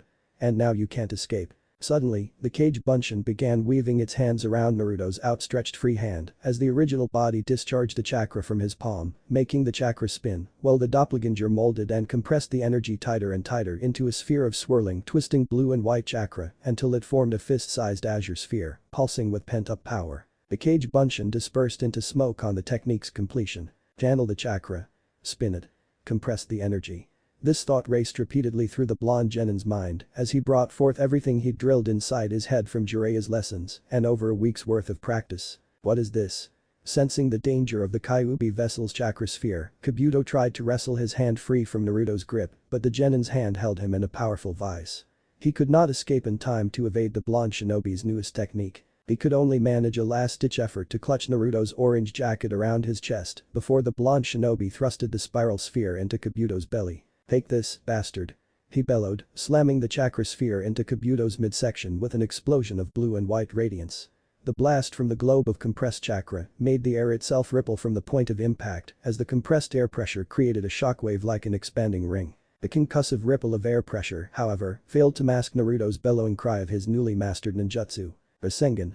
The spiral sphere literally tore and twisted into Kabuto's belly, ripping apart the cloth of his shirt as a spiraling vortex of blue and white energy expanded into what looked like a contracting spiral vortex. The spinning force behind the attack blasted Kabuto back as the Rasengan jettisoned the Odo spy and dragged him back a dagger-toss distance before he crashed into a large boulder 10 yards away with an earth-quaking rumble that shook through the ground and air. The force shattering the mound of stone into broken chunks and utterly breaking apart the large section Kabuto crashed into with the expanded sphere of chakra, forming a rough-hewn depression before the compressed energy dispersed and bursted like bubble of thick gas. A trench of crushed and broken earth trailed from Naruto's standing point all the way to the boulder itself. Tsunade stared wide-eyed at the back of the gasping genin, hardly believing someone so young had accomplished mastering a technique as powerful and advanced as the Rasengan. Sure, the means of which he created the technique were unorthodox, but still the ruined pile of rubble and debris bespoke the devastating power Uzumaki just unleashed. The rocky clatter alerted Naruto and Tsunade. The rubble which held Kabuto confined was shoved aside as, battered, bloody, and all around mangled, Kabuto emerged from the ruined remains of the giant boulder. His exposed belly and his torn, tattered shirt was bright bloody red with the flesh disfigured and twisted, a clear sign his organs had suffered the worst of the Rasengan's devastating effects. His breath came in rugged gasps as he leaned on one arm to steady himself against the ruined rock. For lack of a better term, Kabuto looked no better than if he had been chewed up and spat out. Naruto suddenly stiffened before he gagged and vomited a mass of blood from his mouth. It was only reflex that he forced to draw air into his weakening lungs before his legs buckled and his back hit the rocky soil. But by the time he became aware of the pain in his chest, his consciousness was dimming. Despite the gruesome quantities of blood accumulated around Naruto's body, Tsunade rushed to his side and tried to diagnose his symptoms. The spiky blonde-haired genin's breathing was ragged and shallow, and his face was paling from the blood loss he suffered. She turned her sights on the smirking Kabuto. What did you do to him? How can you still? Kabuto's grin was colder than ice. The bloody area around his exposed stomach began to hiss with steam rising off of the wound as the blood slowly receded back into Kabuto's body, healing it until only his pale, unmarred skin was visible. Just before Naruto-kun's attack blasted its full force into my stomach, I transferred all my available chakra to my belly to heal the damage just as it occurred. My Inushimetsu no Jutsu was already healing the damage inflicted. Of course he didn't divulge this technique required nearly all available chakra supply to utilize. This is the reason Orochimaru-sama values me. Not simply for my skills or killing instincts, but my Jinkekike to heal any manner of wound. Just like Naruto, Kabuto gagged as a rush of blood was spat out his mouth, his eyes wide with confusion. Slowly, his legs bent, buckling until he collapsed face-first into the ground. Damn it. There's too much damage. Not enough chakra to heal it all. It did him no good. The Rasengan not only destroyed most of his organs, but his chakra coils around his stomach, where the energy from processed food was circulated into the body, were also ruined. He couldn't utilize any more chakra until his Karekike fixed itself. Seeing as how his body wasn't responding to his commands very well, Kabuto could turn his head and neck. One eye dropping closed, the Odo spy watched as Tsunade pressed her green chakra-haloed palms against Naruto's convulsing chest, tremors racking through his body as the slug Sanin tried desperately to heal the damage from Kabuto's final attack. Her large heaved with every harsh breath she took, battling against her own fear of blood that covered much of Naruto's exposed body and clothes with a sickened grimace. Kabuto grinned. The instant before the Rasengan struck him, he gripped Naruto's chest and used his chakra Injinto to sever the blonde genin's chakra coils around his heart. Not even Kyuubi could help him now. You're wasting your efforts, Kabuto rasped breathlessly. With his heart's Karakike cut, little Naruto-kun cannot draw the Kyuubi's chakra and heal them. It'll only be another minute before the brat's heart stops beating and he dies. Shut up. Tsunade hissed acidly. As soon as I'm done with him, I'll kill you myself. Kabuto fell silent, but his eyes spoke volumes. He was sure the demon brat would die. Throughout the medic nin's exchange, Naruto drifted in and out of consciousness only through sheer force of willpower. Pain racked and flared through every pore and nerve across his body. It was a feat in of itself he hadn't succumbed to it and fell unconscious so long before he hit the ground. He gazed up at Tsunade's distraught expression through unfocused eyes, briefly wondering what happened to the loud, boisterous woman whom sent him crashing through a food cart just a week ago with one flick of her finger. His chest was feeling colder and colder with every thump of his heartbeat. He gasped, forcing his lungs to draw more air to his rapidly weakening body. I wonder what's going through Kyuubi's head right now, knowing he and I are going to die together. The thought brought a bloody smile to his lips. The detachment he felt from his body was almost surreal. He couldn't even feel Tsunade's hands on his chest, nor the warm energy she pushed into his flesh, desperately trying to repair his severed chakra coils. No doubt the demon fox was frantic with fear, pleading to stay alive.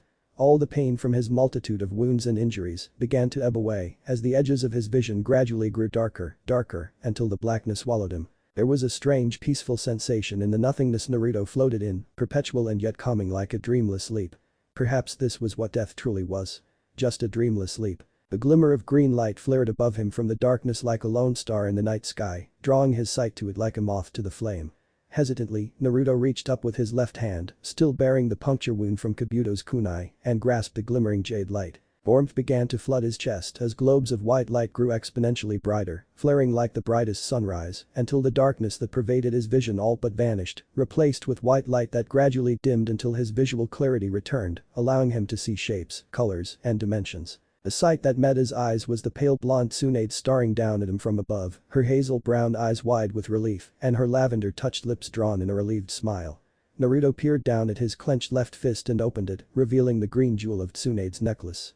Some of the blood from the puncture wound smeared the jewel, but it still shined with radiance. Naruto turned his sight back to Tsunade and smiled in triumph, albeit a weak one on account of his exhaustion. Guess I win the bet, huh? The slug Sanin could only nod, still smiling. She'd finally given the necklace to the young shinobi, and he hadn't met with the same misfortune as her younger brother or her first lover.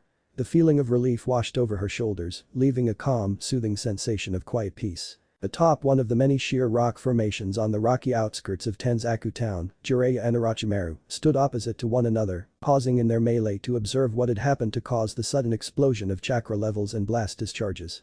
Their sights were inevitably drawn to where Naruto, Tsunade, Shizune, and Kabuto were stopped nearly 3/4 of a mile away. Kabuto was lying face down amidst the debris of a shattered boulder where a trench of paved crushed earth trailed toward Naruto, where Tsunade was hovering above him while he was on his back, apparently injured. Orochimaru hissed furiously at the spectacle of Tsunade beside the Kyuubi brat. How could such a worthless genin actually defeat Kabuto? His strength and skills could rival Hada Kakashi's power, and yet there he was amidst the rubble and debris of the boulder the Kyuubi vessel blasted him into with the unmistakable technique created by the Yondaime. The Rasengan. He narrowed his yellow-slitted eyes toward the ground pair. Goddamn brat. You'll pay for striking my henchman. As for Jiraiya, he offered a little grin of pride at his newest student's show of strength. A part of him could hardly fathom how the brat had mastered executed would be the proper term, he reminded himself the Rasengan with so little time practicing. Seems Tsunade'd lost that wager she made with the blonde demon vessel. He couldn't help but chuckle. Some things never change. She's still terrible at gambling. Don't worry about Tsunade and the brat, Jiraiya said to Orochimaru, whom was still looking toward Naruto and Tsunade's position. The brat'll be fine after Tsunade patches him up. You and I have a fight to finish. Orochimaru ignored Jiraiya completely. His sole focus of attention was centered on the Kyuubi vessel. That brat's obviously more than he appears if he could master such a powerful technique. And it was no coincidence about that demonic chakra earlier. His connection with the demon is giving more and more power. His brow furrowed in anger. I should have just killed him back in the forest of death. And if the Akatsuki get their hands on him, my life is assuredly forfeit. Gauging the distance carefully, the snake Sanin edged his feet into position for a jump. A glance back to Jiraiya confirmed he was unaware of his intent. The time to kill the brat is. Jiraiya's gaze flickered to Naruto and Tsunade. His eyes widened when he understood the snake Sanin's intent. Now. On that thought, Orochimaru blasted into a flying leap toward his target, covering the distance of over 30 paces in a second with his jump and leaving him airborne, sailing through the air. Jiraiya cursed and hurriedly followed close behind with a jump just as great as the snake Sanin's. Orochimaru's long flexible tongue shot out his mouth and snapped taut around Jiraiya's ankle before the Gamma Sanin could twist aside. A giant heave of strength and Jiraiya was whipped into an arched swing that sent him crashing into the hard ground nearly 2 feet deep from the impact. Only his arms and legs rested limply above his prone body on the flat ground, his main body embedded into the hard-packed rocky soil. With a quick yank, Orochimaru used his tongue to pull and swing himself through midair and rocketed toward Tsunade and Naruto as a serpent emerged from his throat and out his gaping mouth, which the blade of his katana Kusanagi extended from the snake's gullet in split second after. With his arms still nothing more than withered husks, he kept the katana hilt in his mouth. He leveled the sword tip and aimed it at the buxom medic Nin, aiming to kill her first and keep her from aiding anyone else on the field. Tsunade's eyes widened in shock at Orochimaru's sudden appearance, but knew she could not evade the blade thrust while on her hands and knees. She was surely dead. She didn't notice a hand landing on her heavy until she felt someone shoved her onto her back and away from the path of the weapon's thrust. Too stunned to move as the hovering tip of Kusanagi stopped and quivered 2 feet above her face, she lied still as the shock was slowly releasing its grip on her limbs. A second closer glance at the sword tip, a bloody blade tip, drew her gaze to her front. The sight that met her eyes froze her heart. The tana point stabbed through his chest. Naruto coughed a glob of blood from his throat, splattering at his feet. His posture was slack, his limbs limp and quivering, yet still he stood with Orochimaru's Kusanagi embedded through his chest and protruding out his back, while one hand clutched feebly on the sword's sharp edge. He must have shoved her aside at the last moment to save her from Orochimaru's poison-coated blade. How can he still be alive? Similar thoughts raced through the snake Sanin's mind, but Orochimaru shoved them aside as he savagely withdrew his sword from the Kyuubi vessel's chest in a flourish, whipping the blood off the blade with a shake of his head. Scarlet pumped from the open wound, staining and saturating into Naruto's orange jacket in a blossom of red around his chest. The blonde Jinchuriki fell to his knees, weakly gripping at the puncture wound with his wounded left hand as Orochimaru loomed dangerously above the helpless genin. Naruto barely heard the snake Sanin whisper die under his breath before Kusanagi struck him again in a downward slash across his left eye, down his face, past his lips, his chin, then completely down across his chest, cutting open his exposed skin, ending at his right hip. He fell onto his back with a thud, too weak to even moan from the agony of his many wounds. He tried to open his left eye, but it wouldn't respond. The poison coating Orochimaru's blade was already killing the cells around the wound. His mind was moving sluggishly due to the numbing agents of the poison. Just for good measure, Orochimaru gave the Kyuubi vessel a savage kick in the side, lifting him off the ground onto his unsteady feet, where a cross-cut of Kusanagi's blade opened a line across the bridge of his nose and cheeks, the force ending the blonde into a spin, where he landed face down in the hard-packed dirt. He didn't even have enough breath to groan. His vision was fading, he couldn't even hear Orochimaru's words as he was swallowed into oblivion. And now you die, Kyuubi brat. I'm sending you to hell. With that final statement, Orochimaru brought the blade down in a vertical slash toward Naruto's exposed back. Tsunade jumped in the blade's path, taking the slash on her back and cutting her flesh, while shielding the blonde Jinchuriki with her body, hoping to protect him. She could have just attacked the snake Sanin while he was distracted with Naruto, but the sight of so much blood was preventing her to think straight. Orochimaru snarled in fury at the slug Sanin. If you get in my way, I'll kill you with the brat. He then proceeded to hack and cut at Tsunade's unprotected back with abandon, hardly caring whether any of his slashes actually did any mortal injury. An upward slash across her left shoulder shoved the buxom blonde woman off Naruto's body, and the snake Sanin made sure she wouldn't interfere again. He put all his weight behind the diagonal slash across her chest, cutting into her ribs and leaving her near unconscious from the massive wounds. Finished with Tsunade, Orochimaru turned around just in time for Naruto's fist to smash into his face, savagely snapping the Snake Senin's head back and breaking his nose, sending him to stumble past the prone body of the Slug Senin.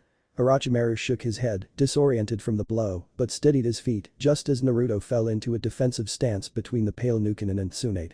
How could he still be standing, Orochimaru wondered, with so much of Kusanagi's poison running through his system. Stranger still, Naruto's vacant expression showed he was still partially, at least unconscious, as his eyes were glossy and unfocused, despite his solid stance.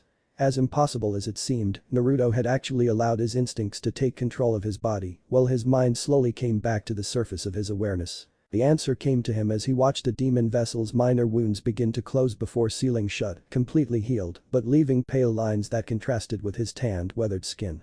The Kyuubi was still channeling his chakra into the brat, healing all his injuries. Despite that, however, only the wounds caused by Kabuto were healing, while the wounds from Kusanagi were not. All the poison inside his system must have been burned away by the Kyuubi's demonic chakra and cleansing his inner coil system, the poison still prevented the demon fox's chakra from fully regenerating the scored flesh. In the back of Naruto's mind, he could hear the demon fox's sibilant whisper, "Don't think that my giving you chakra means anything other than my own survival. I can't have you die and taking me with you because of your stupidity. That's twice you've died and nearly brought me along with you. And don't forget that I will take your body in due time, but for now I'll settle with surviving this day. Now finish that serpent bitch already, I grow tired of his presence." Regardless of his absolute loathing of the demon, Naruto was more than happy to comply, glaring at the Snake Senin with his one eye as his mental clarity returned. Despite his strength rapidly rejuvenating, Naruto was still no match for Orochimaru in either skill, strength, speed, or experience, and both knew it too. The pale Nukenin's first move nearly cleaved the Jinchuriki's head off his shoulders had he not ducked Kusanagi's crosscut, and by then Naruto was backpedaling desperately to keep out of the deadly katana's reach as it whistled through the air. Do or die at this point, Naruto thought, knowing he couldn't run forever. I must be insane, but better my sanity than my life. Without an instant of hesitation, knowing how suicidal his next move would prove to be if he made the slightest error, Naruto stopped in his tracks, and Orochimaru capitalized on the chance to kill the demon vessel, bringing his Kusanagi in a downward slash to split the boy in two. There was no escape. Jiraiya regained consciousness just as had Shizune and Naruto's two frog summons, Gamafueashi and Gamakudo. The sight that greeted them upon awakening was something none had expected. Just 15 strides away from their vicinity, Naruto and Orochimaru faced off, the blonde genin grasping Kusanagi's blade with both hands as the Snake Senin struggled to pull his katana free. The blade of Kusanagi cut deeply into Naruto's palms, scarlet running down the blade and dripping into the soil. A strangled groan growled from Naruto's throat, straining his muscles to hold onto Orochimaru's Kusanagi, while the Snake Senin hissed with frustration, having no luck in taking his sword from the demon vessel's grip. Neither broke their level gazes, issuing the most hateful-looking glares that promised the other they wouldn't leave the battlefield without spilling the other's blood. Orochimaru twisted the Kusanagi blade out of Naruto's grip in such a sudden flourish, the blonde's hands were ripped open even further, but Kyuubi's chakra quickly mended the damage, binding the flesh back together and leaving pale scars. Jiraiya was already beginning to weave hand signs, while Shizune armed her needle launcher, just as Gamakudo and Gamafueashi hopped toward the scene to aid Naruto. But no matter how quickly they tried to, they wouldn't get there in time to make a difference. The Snake Senin brought his sword up to slash at the Jinchuriki once more, except Naruto was suddenly inside the arc of Orochimaru's sword swing. "This is for Saruji, bastard," Naruto yelled, pulling his arm back and jabbing his fingers viciously into the Snake Senin's left eye. He curled his fingers around his prize and savagely tore it from Orochimaru's eye socket, where he screamed in absolute agony, pulling his Kusanagi back into his gullet in futility, clutching at his empty eye socket with his ruined arms, all the while screaming obscenities and wailing in pain. The final uppercut from Naruto snapped Orochimaru's head back and sent the Nukenin stumbling, dazed and confused. "I must retreat," Orochimaru thought desperately, pivoting around in a mad spin. "I'm injured. I must get away. Where's Kabuto?" Upon touring around, however, his face was met with Tsunade's powerful punch. His cheekbone shattered, and his body soared past the surprised Naruto before skidding to a stop several strides away from the no longer prone Kabuto. The gray-haired medic nin realized he and his master were now at a severe disadvantage. "Orochimaru-sama. Call Manda." Jiraiya cursed just as Kabuto made a desperate leap toward Orochimaru. The name the Odo spy mentioned could only be the master of the snake summons. Sparing just an instant to gauge how Tsunade and Naruto were faring as his hands were already weaving for a summoning, the blonde Jinchuriki and Shizune were on their feet and otherwise out of harm's way. The busty platinum blonde slug Sanin was already weaving the hand signs for a summoning. A closer inspection on Tsunade, the point on her forehead which held a diamond-shaped crest, was now glowing a bright purple, where thick swirling designs like tattoos curled up her forehead and down between her eyes in the outline of a butterfly, slowly spreading out before stopping. A few seconds later, and her wounds began to sizzle, mend, then close altogether, completely healed. The glance toward Shizune showed that Tsunade's apprentice was not so much as relieved but worried. Jiraiya narrowed his eyes. Either he was mistaken, or Tsunade just used a kenjutsu she told him of nearly 10 years ago. The Sazu Saisei no Jutsu. A forbidden technique that would heal any and all her injuries at the cost of shortening her lifespan. She must have been in dire need to use it. He had no time left to dwell on that. Finishing his hand signs and praying Tsunade's poison wouldn't hinder his technique as before, Jiraiya slapped his palm on the ground just as Tsunade and Kabuto did the same, shouting Kuchis no Jutsu. 3 consecutive explosions of smoke and dust boomed, forming a triangular parameter where 3 gigantic beasts emerged from the smoke cover. A giant toad, an enormous slug, and a gigantic snake. Tsunade stood perched on the head of her summoning animal, Katsuayu. A white slug with blue-green stripes running down her back. Beside the slug Sanin, Naruto stood ready. Shizune was down below with the demon vessel's frog summons and, after concentrating his senses, his last 2 cage buncheons. Tsunade turned back to Naruto. When she saw his wound across his eye, she moved to help heal it, but Naruto shoved her hands away. Don't bother. My eye's gone and Kyuubi's chakra already burned away all traces of the poison. He had to sever my blood flow away from the sword wounds to keep me from dying, and these scars won't go away. Just concentrate on the fight. His right eye flicked down toward Shizune and his frog summoned before turning back to Tsunade. I'm going down below. I'll help how I can, but I can't promise anything. And without another word Naruto jumped off Katsuayu's head and down to Shizune and the frog summons. Amabunta puffed at his pipe while speaking in a low, relatively speaking, voice, staring at each summon and their summoners in turn. His voice was like a rumbling landslide. Orochimaru and Manda, Tsunade and Katsuayu, and you and I, together again. Brings back old memories, eh, Jiraiya? Contrary to Gamabunta's nostalgic comment, the Gamma Senin was all business. Stop dwelling down memory lane and get ready to fight. This is where Orochimaru is finally brought to justice. Amabunta was a giant of a toad, easily 200 feet high with brown, warty hide skin. A vertical scar line ran down across his left eye for 20 feet and swirling brushstroke tattoos covered his face like makeup, across his back and around his belly. He wore a black hoary half-coat with a kanji in its center at the back and an adachi at his hip which was fastened by thick lengths of gauze around his waist. He smoked from a bowl pipe clamped in his jaws and puffed out clouds of smoke while atop his head, Jiraiya prepared his ninjutsus. Orochimaru Manda said with a vicious hissing growl. How dare you summon me for your petty fights? Do you want me to kill you? Easily the largest of the 3 summons, Manda was twice as large and heavy as the last 2 snake summons, bearing a flat wedge-shaped head with 4 back-pointing horns with a huge mouth large enough to swallow Gamabunta whole, and his purple-scaled black-banded body was easily over 1,000 feet long and 70 feet thick. His eyes were bright yellow, with vertical slit pupils, as long as a man was tall. His serpentine body coiled beneath him, ready for the attack. Before Kabuto could even raise any attempt to plead to the giant snake summon, Orochimaru beat him to it. Shut your ungrateful mouth, insect. You are my servant and will do as I bid. Do otherwise and I'll slice your head off with my kusanagi. Now I order you to kill these wretches. Kabuto nearly quailed with fear, knowing the consequences of what would happen if Manda discovered his summoner was not only unable to use ninjutsu, but also without an eye and severely wounded at present. Insulting a giant volatile serpent while so wounded was the equivalent of suicide. But thankfully, Manda couldn't tell from his vantage point, and the murderous tone of voice Orochimaru spoke with was more than enough to unsettle the beast. The giant purple snake grumbled under his breath about having 100 sacrifice meals afterward and showed no further protests. While Katsuayu stayed motionless and quiet, Gamabunta threw the proverbial fuel on the bonfire by puffing a streaming cloud of smoke into Manda's face. The giant serpent's eyes flashed dangerously. Do I think I'll have some toad for dinner tonight? Be honored you'll soon fill my belly. Gamabunta was undaunted, pulling out his Nadachi blade free from its wooden sheath in his webbed hand. I've always wanted a snakeskin wallet. Jiraiya leveled his glare toward his ex-teammate. We're no longer comrades, Orochimaru. Today you die. Comrades? The snake Senin laughed. A cruel cackle. Born a fool, lived a fool, and so you'll die the fool. We are the 3 Senin no more. Tsunade roared with a booming voice. She was done with words, all that was left was to fight.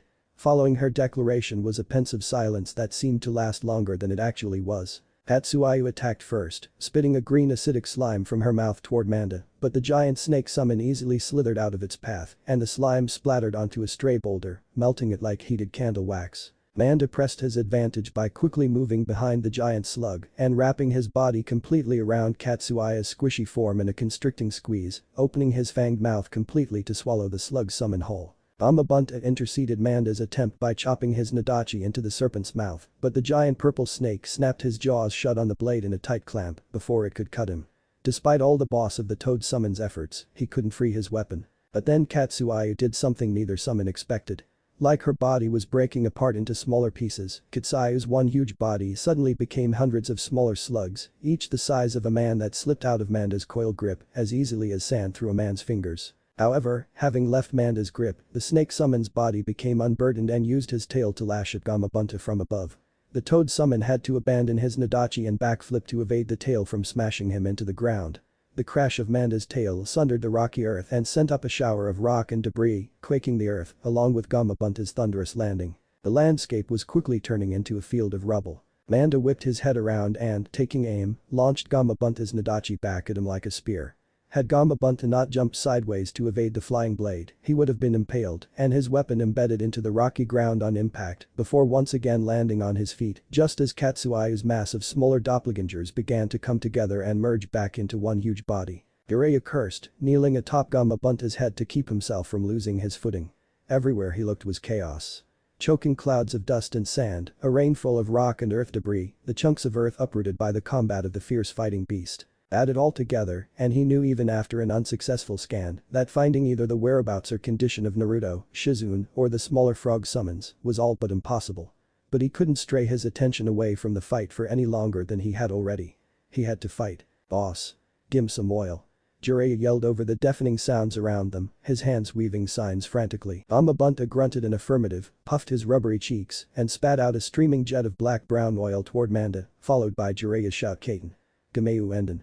As he spewed out a stream of fire from his mouth, igniting the giant toad's oil as it shot toward the purple snake. Like a giant firestorm easily large enough to engulf an entire village, the cloud of flames swirled, crackled, burned everything around it.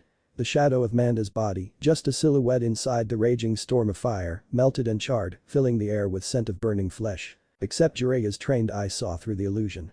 It wasn't Manda burning inside the blazing inferno, it was his shedded skin. Scaly bastard must have substituted himself with his molted skin before the blaze struck. Suddenly from underground, an uplifting fissure snaked toward Gamabunta and exploded outward in a shrapnel of stone. By reflex, Gamabunta managed to catch what had been sent to attack him, only to find it was the tip of Manda's tail. The boss toad turned around just in time to see the same serpent's head thrust from the earth and opened his fanged jaws impossibly gaping wide, ready to devour Gamabunta whole, with his long fangs gleaming like polished swords. The kunai shot from out of the dust cloud, piercing into Manda's yellow eye before it exploded into a spray of yolk-like gore, stopping the serpent from lunging at Gamabunta and instead screeched with agony, tossing his horned head around by the pain of his new injury.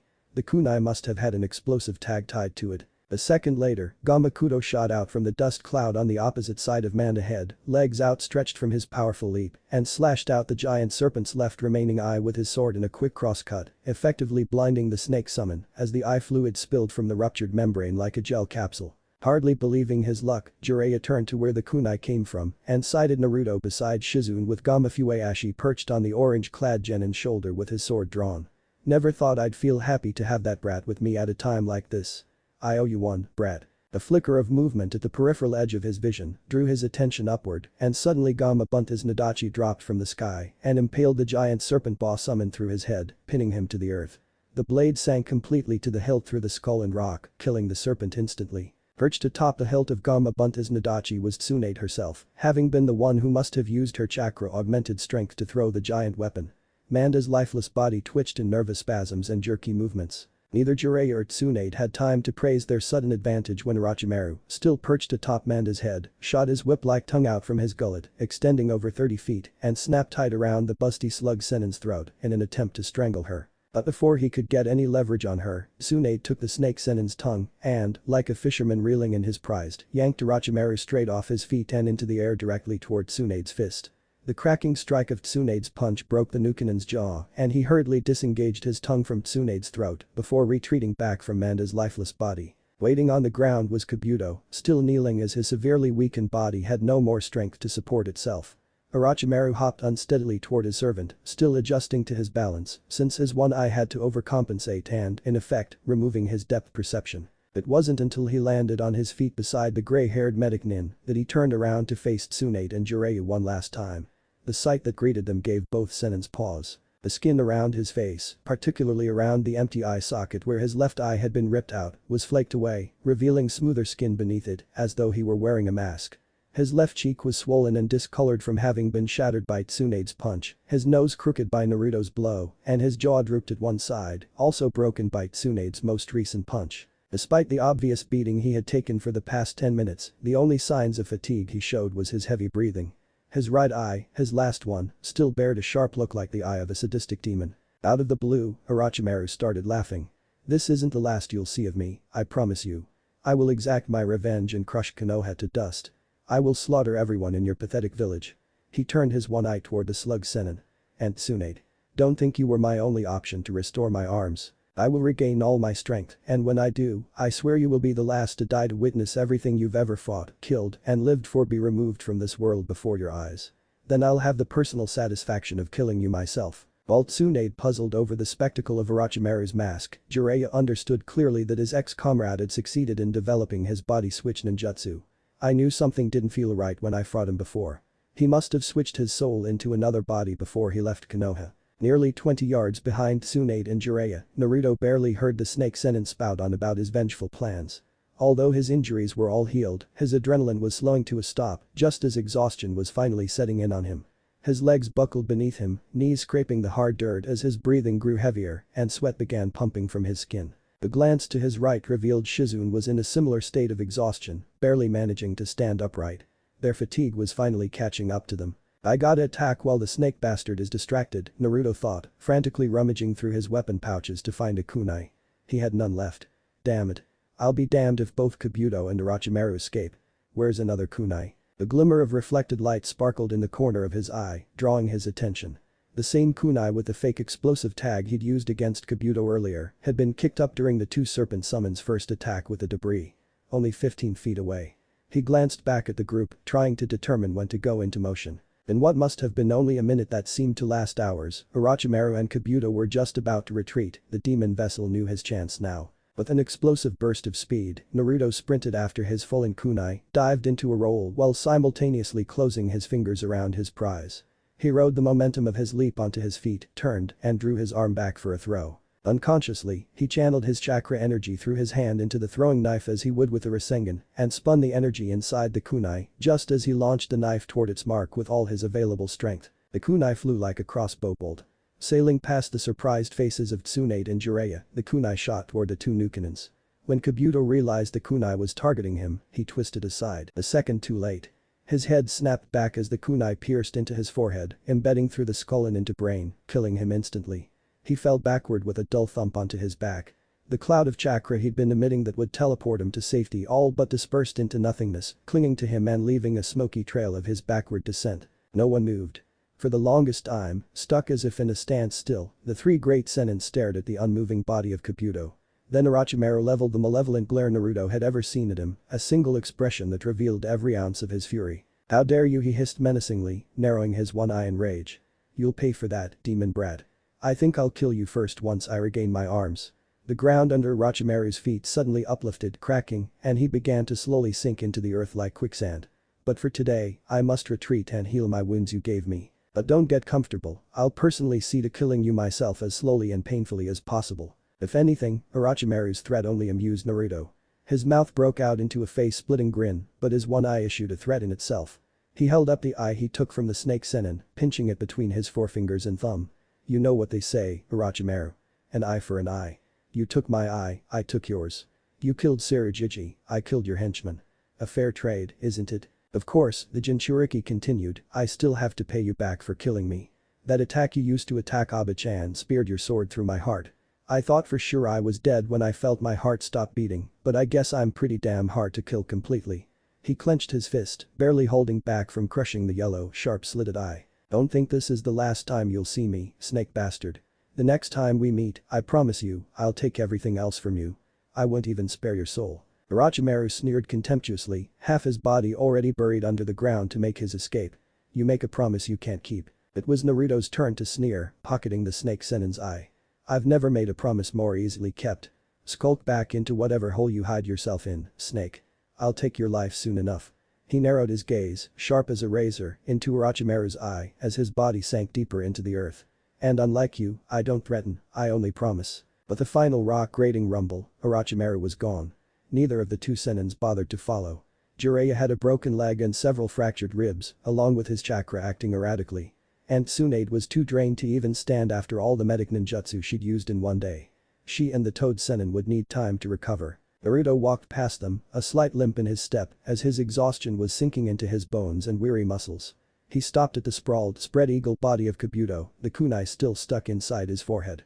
The eyes of the dead body stared blankly up at nothing, glassy, unfocused. It felt strange standing there in front of the body of the one that so easily befriended him during the Chunin exams, earning his trust, only to suddenly find him a traitorous spy, working for the most hated man Naruto ever knew, and the enemy of his home village. He supposed he should be more angry at himself for falling so easily for Yakushi Kabuto's charade, entrusting him with his life during the second stage of the Chunin exam back in the Forest of Death, within the borders of Konoha. But all he felt was a vindictive satisfaction. Despite the guilt he knew he should feel for taking someone's life for the first time as a shinobi, he had to admit to himself, it felt good taking his life by his own hands. A series of thumps from behind announced the frog summons approaching. Amafuei Ashi hopped to his side, holding out his katana by the blade and offering the blonde genin the sword hilt. Naruto hesitated for only a second before grasping the frog summon's weapon hilt. He held it one hand, extended fully to rest the blade tip beside Kabuto's head, gauging the reach with his depth perception removed along with his left eye. He brought the blade up in a two-handed grip over his head and brought it down in cross-cut at Kabuto's neck. If anything, he could get the reward money for Kabuto's bounty. The head flipped away, bouncing atop the rocky soil as blood pumped sluggishly from the stump of the neck. He wiped the blade on Kabuto's black shirt, removing the blood before handing the smaller frog summon back his sword, fished his hand inside his rear pouch, and pulled out his last explosive tag. He ignited the paper slip with a spark of chakra, bringing forth a small flame at the corner of the note before dropping it onto Kabuto's body, drifting down like a leaf. He turned away to retrieve the dead medic nin's head. An explosion blasted behind him, turning the still air into a sudden gale that whipped at his clothes and blood-stained hair, settling into a roar of blazing fire. It lasted only a few seconds, but all that remained of Kabuto's body were ashes. He stopped at Kabuto's head and picked it up, wrenching out the kunai from the skull with a crunch. He glanced at the kunai in his hand, feeling some tiny depressions along the knife handle.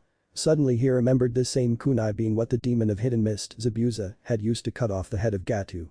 Naruto remembered giving the Nukenin the kunai after Gato betrayed him to renegades for profit during Team 7's mission to guard the bridge builder, Tazuna, the target for the Nukenin. The blonde shinobi found it ironic that the same kunai Zabuza used to kill Gato, he himself used to take the life of Kabuto. It was also ironic that, had Kabuto managed to keep his hit I-8, Naruto's kunai might not have penetrated into his skull and killed him. The blonde genin felt the eyes of everyone present on him, watching, waiting.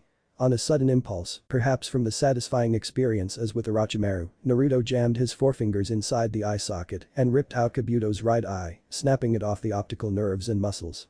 He pocketed his new prize with the eye he took from Orochimaru. Maybe he could wear his new trophies on a necklace. An overwhelming sense of exhaustion overcame him, making him drop Kabuto's head unceremoniously to the ground, but offered no resistance as exhaustion made him collapse face first into the hard-packed dirt as his vision darkened, sweeping him away into oblivion. The last thing he saw was Jiraiya and Tsunade rushing to him as if far away.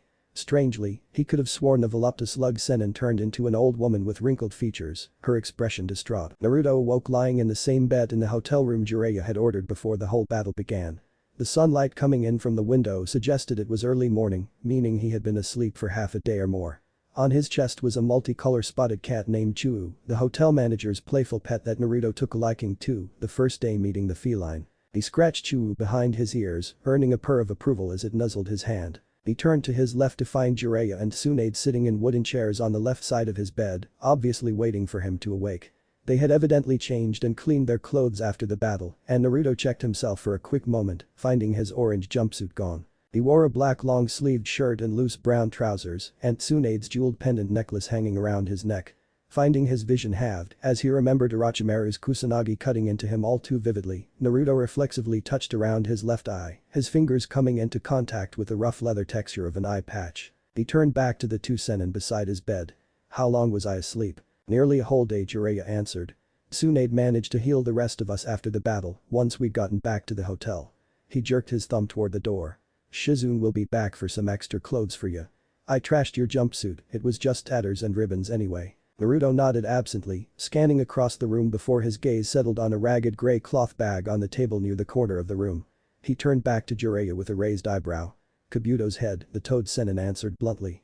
He dug his hand into his pocket for something and tossed it to the blonde Jinchuriki. A necklace with two sphere-like items on the leather cord. The closer inspection of the two spheres revealed them to be the eyes he took from Orochimaru and Kabuto. He ran his finger over them, finding some kind of plastic film covering them.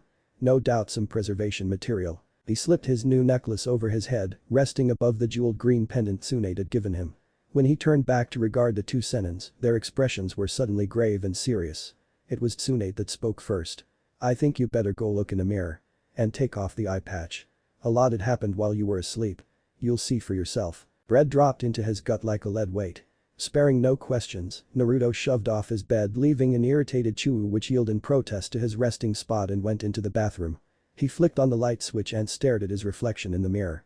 His visible eye widened in shock. His face a mix of boyish roundness and masculine hardness, his cheeks bared his trademark whisker birthmarks, where 3 parallel, horizontal scars lines each cheek. Also, his face bore 2 new scars. A scar line that went from above his left eyebrow and down the span of the left side of his face, past his chin and lips, which fell in line with a scar that went from his collarbone to his right hip. Another scar, much like his former Tetsuraruka's, overlapped the vertical scar, going across the bridge of his nose and upper cheeks. His hair was like the brightest flame, vibrant yellow with streaks of orange and red. His right eye was blue, so deep in color like indigo, it practically merged with the black of his pupil. Such were not what attracted his attention.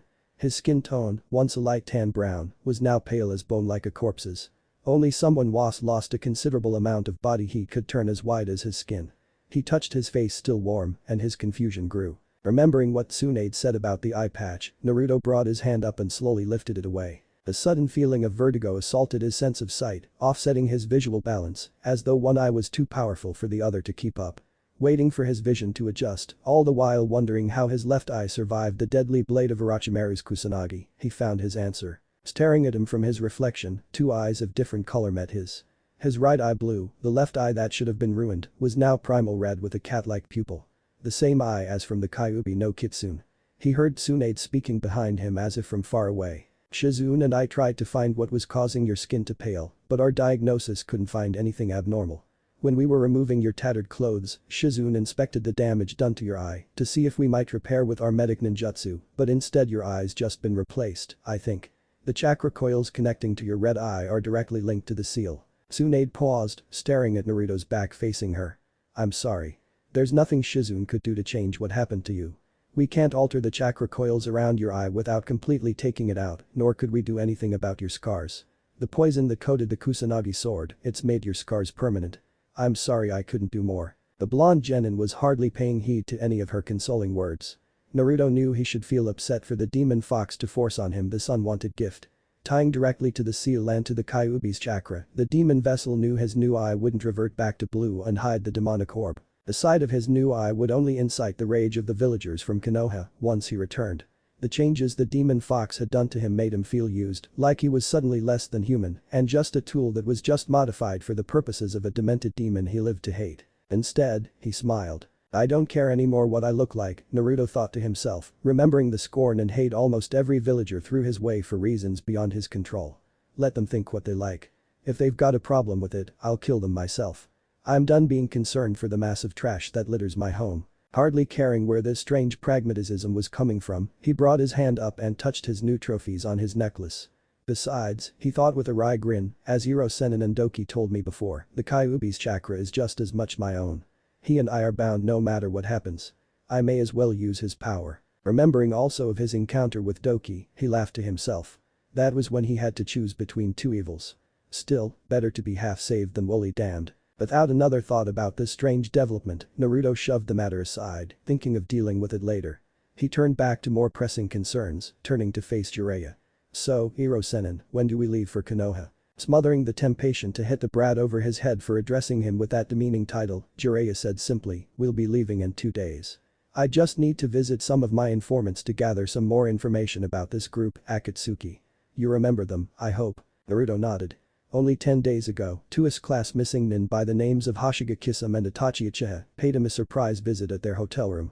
Itachi Uchiha, also the older brother of Sasuke Uchiha and the murderer of the Uchiha clan, was in fact the clan prodigy and skilled enough to beat down his younger brother with contemptuous ease, as he had done just after Jiraiya had made his appearance to stop the two nuke nins from achieving their primary objective of capturing the Jinchuriki. Unfortunately, both missing nins escaped, leaving Uchiha Sasuke wounded from Itachi's beating and, after Itachi used one of his ninjutsus, leaving Sasuke in a comatose state. Naruto shook his head, trying to shake away the recollection and the unpleasant feelings of rage that accompanied the memory.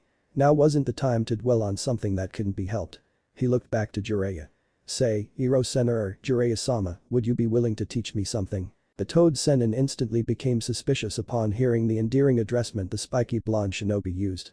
What exactly? Naruto grinned, setting back his eye patch over his left eye.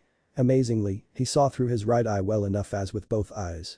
What can you teach me about seals? 2 days later, the troop was already on trek toward the village of Konoha, the sun beating down pleasantly warm rays of light onto their backs.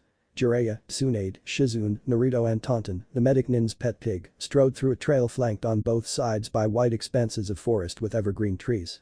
The air was alive with a cacophony of bird calls and buzzing insects. Tsunade and Jiraiya took the front lead, conversing quietly about their past and what they'd both been doing since they went their separate ways over a decade ago. As per her agreement, Tsunade accepted enrolling as the new Hokage for Konoha, saying she owed Naruto that much if not more, she implied for saving her life several times during the battle and for granting her the chance to move on and make something of her life. Naruto and Shizune followed behind them, about 5 yards, to give the two Sanin their privacy. Taunton snorted, shuffling his cloven-hoofed feet to match the shinobi's longer strides. As his jumpsuit was no longer wearable, Naruto wore a different ensemble. A fishnet shirt covered his top underneath a boiled leather armor plate where a grey long-sleeved vest went over the cuirass. Since his pants hadn't been ruined during the fight, Naruto's once bright orange trousers were now a dull, burnt orange. Jiraiya had even taken the liberty of restocking all his weapon gear by purchasing more ningu back in Tenzaku town. Instead of bothering with an eye patch, Naruto elected just to use his Hit I-8 headband to cover his left eye, much like his current team leader, Hada Kakashi. 3 hours into their walk however, all 4 ninjas sensed the presence of another shinobi around the area. Instantly all were on high alert, snapping out their preferred weapons or settling with bare fists and readying hand seals for ninjutsu. Their assailants leapt from the trees in a blur of motion, landing on their feet with perfect measured balance, kicking up only a minute amount of dust where their feet touched the ground. The group suddenly found themselves facing 2 of the worst opponents conceivable. Both men that stood side by side wore ink black cloaks with scarlet red clouds, bamboo hats with bells dangling from the rims atop their heads, almost completely concealing their features. Naruto recognized them from their last encounter. The shorter of the two, easily as tall as Shizune, was Uchiha Itachi. The clan prodigy of the Uchiha family as well as the one who carried out the clan's genocide, the Nukenin was slim of frame, but unmistakably more deadly than his appearance led to believe. His face was the epitome of handsome perfection, with jet black hair near shoulder length, and 2 diagonal scar lines ran down from both sides of his nose down to the corners of his mouth. He wore his Konoha Hit I-8 on his forehead with a horizontal score etched across the leaf symbol. Glowing red eyes that held 3 floating tomo in the red iris in a triangular formation flared like hot coals from under the hood of his bamboo hat. The Kekigenkai of the Uchiha clan, able to copy ninjutsu, see through illusions, and even ensnare the mind and soul itself through simple eye contact, the Sharingan. The taller of the two was even larger than Jiraiya. Hoshige Kisame was like nothing Naruto had ever seen before. While his features were more or less human in a sense, his skin tone was a light bluish gray, with slits under his shark-like eyes, each on his cheeks like fish gills. Always having a hungry smirk on his face, Naruto saw his teeth were sharp, pointed, and serrated, as though he was once a shark that transformed into a man. His dark blue hair stood straight up in ragged spikes, complemented with his Kurigakure headband, with a score line slashed across the wave symbols like Itachi's. Broad-shouldered and immensely muscular, Itachi's head barely came up to the Kirinin's shoulder. Strapped to his back with a thick leather harness was a giant sword bound and wrapped in binding gauzes with a foot-long handle, which carried the power to absorb chakra with ease. The sword Naruto remembered Kisame calling it Samahata. Itachi took a step forward, then stopped, staring directly at Naruto. Don't bother trying to run away. You know why we have come, so it's pointless to fight or flee. Give yourself over to us and the rest of you will be spared. Now, why in the world would I do that for a prick like you, Itachi? Naruto asked with a smirk. If you want to capture me, why not just make an actual effort instead of trying to coerce me with intimidation? Cause if that's your plan, I'm frankly unimpressed. Kisum grinned, revealing his shark-like teeth. Like I said before, this kid's interesting. He's got guts. His smirk turned into a predatory grin. Which I'll enjoy ripping out of his belly. No sooner had the Kirin finished speaking did Itachi employ his Sharingan's power, ensnaring all whom looked in his eyes within a powerful illusion of the mind. His most powerful technique used the power foe the stronger level of the Sharingan, the Majinkyo Sharingan. The Tomo in his red eyes merged together, forming a three-point wheel like a spinning fan. The scenery changed around the entire party as the sky turned pitch black and surroundings dulled into total gray. Kisum was absent, as the Kirin hadn't been subjected to Itachi's Genjutsu, and thus wasn't pulled into the illusionary dimension of the mind. The four shinobi Naruto, Jiraiya, Tsunade and Shizune all appeared as nothing more than two-dimensional images, each seeming less than substantial. They appeared as flat as paper. At their feet, a ball of flame engulfed them, slowing rising up and turning their paper bodies to ashes. Despite the mental backlash that should follow the illusion, none the Konoha shinobi showed any signs of discomfort. Their expressions ranged from surprise to curious, but showed no fear or pain. It wasn't until Itachi concentrated his Sharingan to his limits that he perceived the truth. The group trapped in his Genjutsu were only cage buncheons. By the time he understood what happened, it was already too late for Itachi to prepare a warn Kisum. From the tree cover of the forest flanking the worn path, Tsunade leapt out onto the pair with a fist raised, crashing it down into the ground which the Nukenin duo had barely evaded, kicking back on their heels as the slug Senin's fist missed them by inches. The ground beneath their feet shattered from the impact of Tsunade's punch, turning the solid ground beneath them into a depressing death trap of rubble. They jumped out of the rubble pit and onto level ground just as Shizune popped out of the bushes and snapped her needle slinger at the pair with poison needles and senbon, forcing them to separate and evade the medic nin's projectiles. Kisum skidded on his feet to a stop near the tree line just as Naruto jumped from the tree cover above the Kirin, throwing a stream of shuriken and kunai, aiming for Kisum's vitals. Thanks to the sheer size of the Samehada, Kisum employed his great strength to use his sword to swat the tiny projectiles away like flies. Naruto's throwing weapons bounced away like darts hitting an iron wall. Itachi found himself engaged in combat with the Toad Senin as Jiraiya used several different jutsus meant to ensnare the Uchiha Renegade's feet in some pit of mud or tar or break his footing by turning the ground into sand or jumbled rock with earth grating rumbles and cracks. All the while Jiraiya remained blindfolded with his horned headband, using sound alone to guide his attacks while keeping the Uchiha from ensnaring him in any illusions through eye contact. Itachi settled for using his shuriken, kunai and kaiten jutsus. Tiring of swatting away the Jinchuriki's ningu, Kisum decided to take the initiative and ran full speed to his intended target, his Samehada raised for a crushing overhead stroke. Naruto had to jump aside to avoid the weapon before it smashed the spot where he previously occupied, burying nearly a foot into the hard dirt. He rolled the momentum to his feet and sprang backward as Kisum instantly gave chase with Samehada poised for another strike. Naruto shoved his hand into his rear pouch and pulled out two kunes.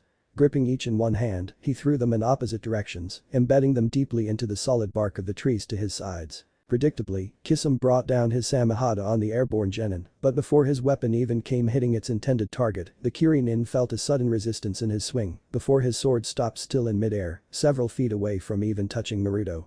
After getting a closer inspection, Kisum cursed. The Samehada had hit a length of garrote wire fastened between the two kunai Naruto had thrown just seconds earlier, stopping his weapon. Worst, the back curved teeth-like blades of Samehada were hooked onto the wire, entangling it. He couldn't pull his weapon free without proper leverage. Kisum's momentary distraction cost him dearly. The Kirin had only a second to look back on Naruto before the blonde Jinchuriki pulled out a scroll bound with rope, cutting off the bindings with a knife and unfurling it with a snap, dragging a line of blood across the paper with his thumb. Whether it was instinct or perhaps an ability to sense the power contained inside the scroll, Itachi nonetheless broke off his melee with Jiraiya and went into a fast sprint, shouting, "Kisum! Get away from the brat, now." Despite Kisum's effort to make a hasty retreat, sensing the danger from Itachi's tone of voice, it was too late for the Kirin. Bringing the rolled-up scroll between his folded hands that finished their sine weaves, Naruto growled Kai. And the scroll combusted into a ball of black and violet fire, swelling in size before surging like a blazing missile toward Kisum. The Kirin abandoned his Samehada, desperate to escape the reach of Amaterasu flame, but still his arm became enveloped in the jet-black blaze, turning his robe sleeve and arm completely into ashes. Kisum screamed in pain, ripping off the burning remnants of his sleeve to keep the black fire away from destroying any more of his flesh, revealing the blackened stump of his right arm. Kisum's momentary distraction earned him a vicious punch in his kidney from Tsunade, propelling the Kirin nearly 10 yards in the direction of the Katsuayu Senin's near back-breaking blow. He righted himself with a grunt of pain and skidded to a halt, mentally calling his Samahata back to his hand after snapping itself free from the garrote wires. Itachi landed beside him a second later, sizing up the group before them. "That was your Amaterasu flame, wasn't it, Itachi?" Kisame muttered to his partner, hissing in pain from the flare of agony burning on the stump of his right arm.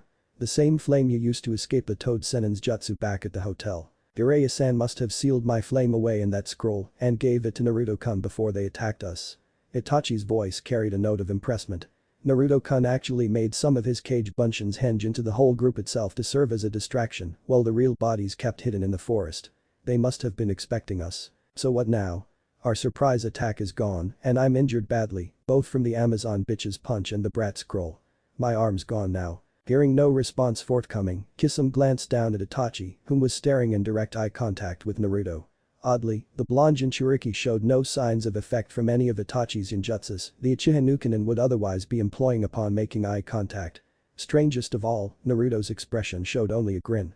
Kisame involuntarily shivered from the look in his eye. After several tense moments, seeing that none of the Konoha-nins were going to attack again yet, Itachi leapt away into the depths of the forest, followed closely by Kisame. By the time the pain in Kisame's ruined stump abated to bearable levels, the Nukenin duo left the Konoha shinobi nearly 3 miles behind. Kisame found it very unnerving that Itachi didn't say a word throughout that time, especially with seeing their target unaffected by the Uchiha's ninjutsus. It was unfathomable that anyone could endure any one of his illusionary technique, minor or powerful. The silence stretched, filling the Kirin with a growing sense of unease. "Itachi?" Kisame called over the roar of the rushing air. At first glance, it appeared the Uchiha hadn't heard his partner, but when Kisame was going to try again, Itachi spoke. "I couldn't ensnare his mind with any of my jinjutsus." "What?" The revelation nearly made the Kirin stumble in midair as they vaulted off the ground once more, going airborne over the tree canopy and covering more distance. "When the Kyuubi vessel locked gazes with me, I tried to subdue his mind by using every jinjutsu available without taxing my chakra reserves. However, after none of my conventional techniques worked, I tried using my Magenkyo Sharingan instead, but none of them worked on him. It was like he wasn't even in front of me. His mind was either barricaded by a powerful defense or, as I experienced, it was void of everything. Just a cold dark emptiness. So what does that mean for capturing him?" Itachi considered Kisame's question carefully, weighing their options. "We must report this new development to our master. You and I may have just become ill-suited to capturing the Kyuubi vessel. We'll most likely be given a different assignment." Kisame grimaced in private humility. "Great," he muttered, "now we gotta leave what was our job to someone else." The Kirin glanced down at the stump of his arm and turned bloodthirsty livid. "Whoever captures the brat better bring him back unharmed. I gotta pay him back personally for my arm." With interest. Their entrance into Konoha was at least less dramatic than their encounter with Itachi and Kisame on the road. After another day of travel by leaping jumps and leisurely walks, Jiraiya and party finally made it to their home village, deciding to use a little discretion to meet privately with the village elders and assigned Tsunade as the godame of Konohagakure. A few documents and words-spoken pledges later, Tsunade was now the leading authority in the village. Konoha itself was a massive, expansive city, housing between 10 to 15,000 citizens, villagers and shinobi alike. The layout of the village itself was shaped like an unfolded fan, where 4 quadrants or sectors of the city were separated by wide avenues, 3 levels to each quadrant that tapered to the base of the village itself, the Hokage Monument, the cliff face with the giant busts of all the previous village leaders of Konoha's history. Before, during the Shadame's reign, all the buildings were once made entirely of chakra-shapen trees that made the base structure for which the village of today had built upon with steel and mortar, expanding its reach all the way to the vast forest surrounding the village itself. Such was how the village earned its name. Having entered the village gates earlier, Naruto noticed that few if any of the villagers actually recognized him, though many didn't hide their interest on seeing someone so terribly scarred. No one could even guess who he was due to having pulled the cloth of his headband completely over his scalp, covering his bright blonde hair. No one glared, sneered, stared contemptuously at him as Naruto was familiar with. He found it both a relief to not endure the villagers' harsh glares, but also vexing that he had to avoid their hate by his change of appearance. He idly fingered his holstered kunai at his thigh, watching them pass him by. He grinned when he saw passers-by flinch from his radiated killer intent. It served them right. With Shizune already hard at work in the hospital to tend to patients from the attack by Odo and Suna during the Chunin exams, Naruto and Jiraiya followed behind Tsunade as they made their way through the corridors of the Hokage Tower toward her private office. On their way there, they bumped into none other than Nara Shikamaru and what could only be his father. The Nara boy was the same age as Naruto, whom had a lean frame with pitch black hair tied back atop his head, looking like a paintbrush. His eyes were narrow, squinty, and his face was almost always in either a pout or grimace. Never without a comment of how everything that requires effort with a how troublesome remark, his intelligence far exceeded his outward demeanor and appearance, where he could strategize in even the worst conditions, as he demonstrated during his match in the Chunin exam finals.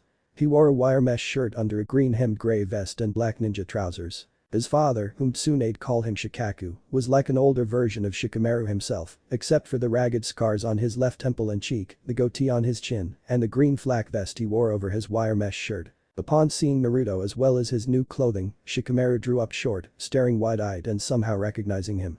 His father had done the same, except his gaze was on Tsunade.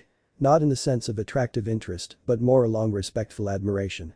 Of course, for Shikamaru's case, he seemed more surprised by his garish scars he acquired. Although part of his surprise might be from also his ghostly skin tone. "Geez, Naruto," Shikamaru muttered, "what the hell happened to you? Your face is a mess of scars, you're white as a ghost, and you lost an eye. I swear I mistook you for Ibiki-san. And what happened to your jumpsuit? Long story. Better if I tell you when everyone's together so I won't have to repeat it. So, where are you going?" Naruto glanced down the hallway where Shikamaru and his father were headed. "The only room down there is for registration." "Something happened?" Shikamaru grinned, though it seemed a little forced. "Just have to settle some troublesome business with my dad here. Nothing, I hope that won't take very long." After Tsunade waved goodbye to the Naras, the troop went straight for the Konoha hospital. The building was square with a stale white interior of tiled floors and mortar walls, nearly 50 rooms on each of its 4 floor levels. The place smelt of antiseptics, medicine, alcohol, and ammonia. The air they breathed was throat-stripping dry. Nurses, doctors, recently released patients thronged the hallways in some places, empty of activity in others. Most of the patients were shinobi whom had suffered the worst injuries from the sound and sand invasion during the Chunin exams, though many were on their way to recovering. The same couldn't be said for the unfortunate ones that never even made it to the hospital during the initial attack. "Tell me, Jiraiya," Tsunade said after a time of silence, "which patients needed my help again? I told you before we left Tenzaku. It's Kakashi, Uchiha Sasuke, and Guy's pupil Lee." Having heard whom needed her immediate help, Tsunade went straight towards Sasuke's wardroom. Naruto knew without a doubt that Haruno Sakura, the female teammate of Team 7, would be waiting there beside Sasuke's bed when he woke up. For some reason, he felt no pang of jealousy or anger because of it having once vied for Sakura's attention for the better part of a year, after all, which left him perplexed. As far as he remembered during his team matchups, Sakura had always been his source of interest, even when she outright didn't care for him, even thought him annoying when she herself vied for the Uchiha survivor's attention. As much as he knew the feeling of jealousy always filling his gut when around Sasuke, now he didn't care. Then again, "I'm not the same person as I was back then anymore, am I?" The truth of that statement stabbed him harder than anticipated, making him wince. He had changed. Not just in the sense of his appearance, battle-scarred as he was now, but also of his change of mind. Naruto didn't doubt that part of that mental alteration was due to Doki's fusion with his psyche, lending him the cold hard intellect of a natural-born killer whose sole ideal was pragmatism. But maybe that's what becoming a true shinobi was like. Killing your past where you only lived in the present and awaited an uncertain future. The reality of that made Naruto shudder. Seeing no reason to visit his teammates, Naruto wandered around the hallways, glancing into open rooms while Jiraiya went someplace else to kill time. Most likely he was already at the women's hot springs, peeping in on them bathing for his so-called research purposes and inspiration for his perverted reading books. The Icha Paradise novels. The thought annoyed Naruto that the pervert acted so shamelessly. Naruto stopped as he passed by another recovery room when he saw a dark-haired nurse striding out of the room with dirty towels in her arms. Naruto recognized her as Rock Lee's nurse. But this wasn't Lee's ward. So who was she tending to? Curious, Naruto stepped into the room. The curtain was pulled open to allow the light into the room through the window. The glare of the sunlight reflecting off the smooth white tiled floor made him wince. A vase of flowers sat on the patient's bed stand. Several machines were connected to the bed patient with tubes, wires, cables, as well as paper seal wards were plastered all across the bed frame and the bedding. At first glance, Naruto started. What's Sasuke doing in here? Wasn't he in the West Hospital wing? But then his eyes discerned several minute details. While his face resembled very much like Sasuke's, his hair was ragged, dark brown, almost as black as Sasuke's, but too short for the Uchiha's hairstyle. The garish vertical furrow of a scar ran down the right side of his face across his eye, down cheek and past his jawline. For some reason beyond his knowledge, Naruto thought he looked familiar, but couldn't remember from where. A flicker of reflected light shined into his eye from his right, drawing him to face the source. A pile of ragged clothes once white and camouflage-colored, now either faded dull or smudged dirty and tattered, were folded under some kind of metallic device like a giant gauntlet.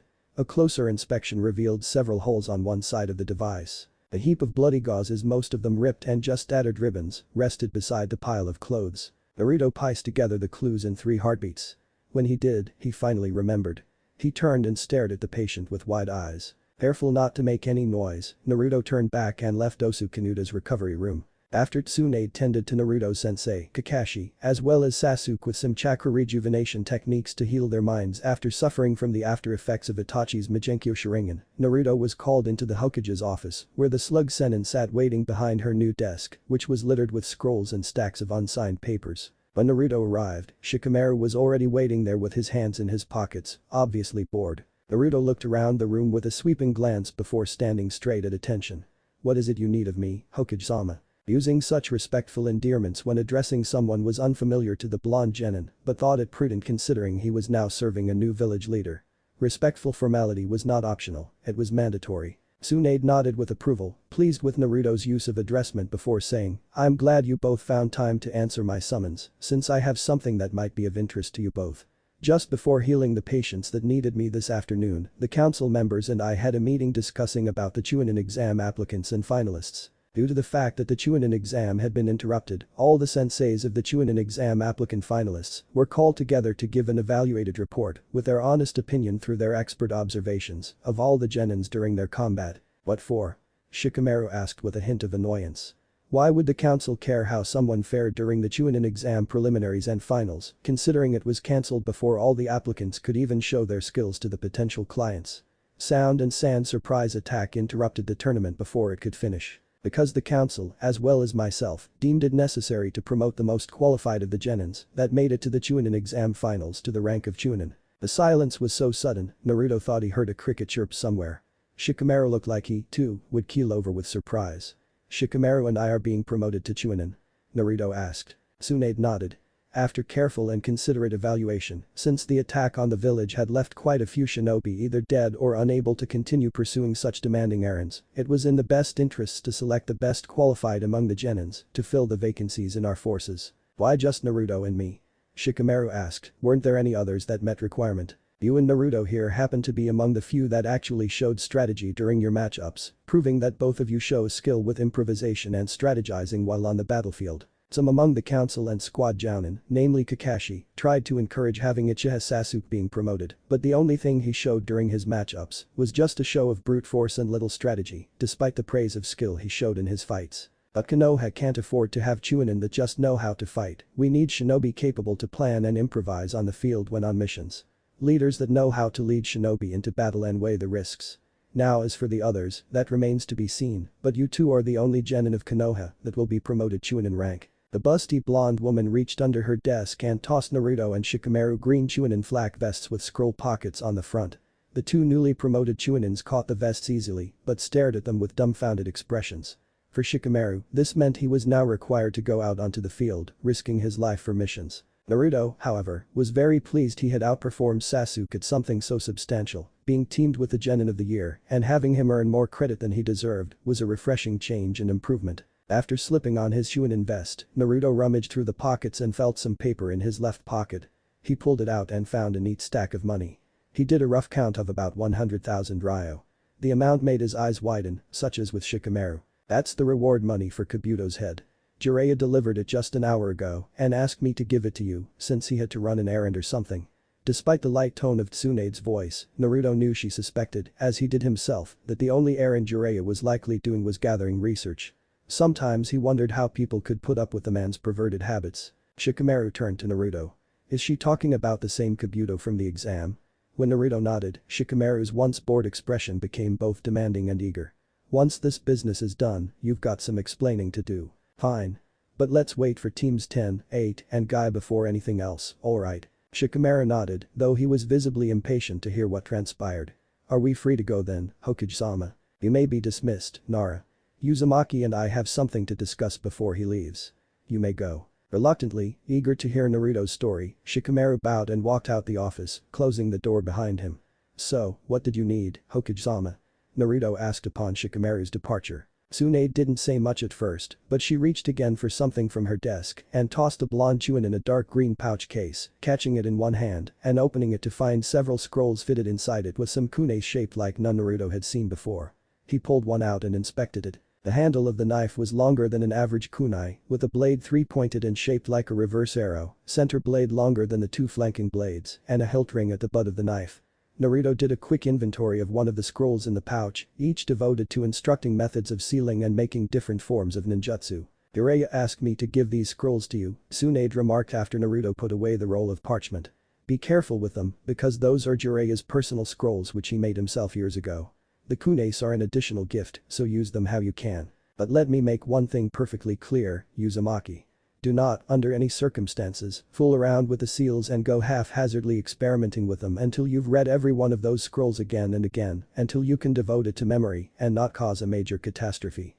The knowledge in those scrolls are not to be used for petty amusement, they are dangerous weapons in themselves. Do I make myself clear? Sensing the hostility and dead seriousness in Tsunade's tone, Naruto nodded while carefully fastening the scroll pouch to his belt below his back.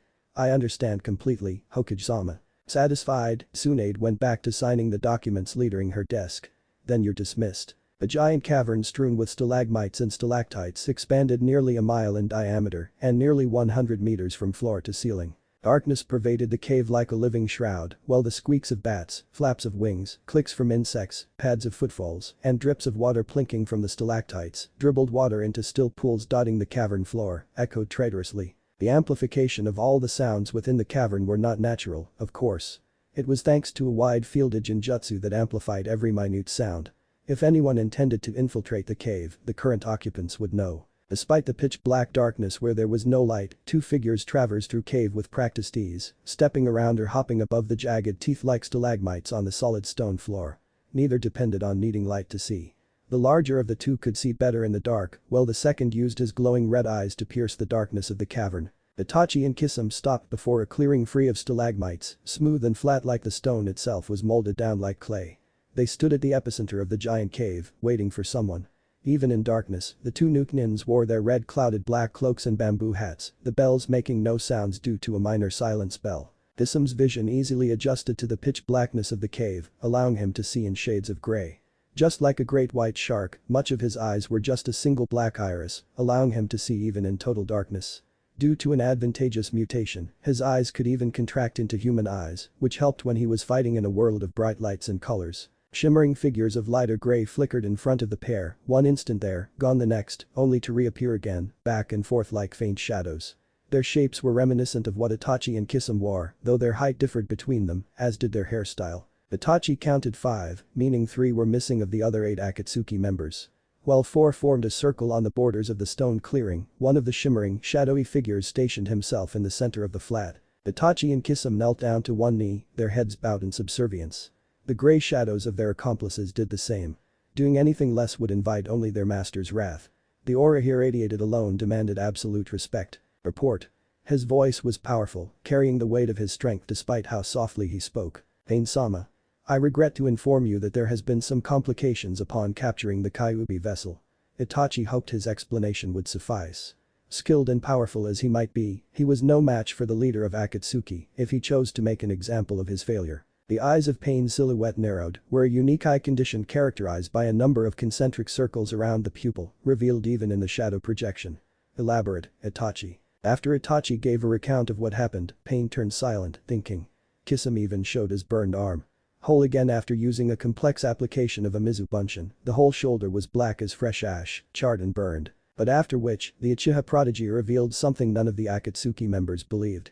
That the Kyuubi vessel was, for lack of a better term, immune to the effects of his Migenkyo Sharingan, where he was unable to affect his mind with his most powerful genjutsus. Kisame could tell at a glance that many of the present Akatsuki members found it amusing that Itachi's most outstanding power was of no use on a little genin, demon vessel or not.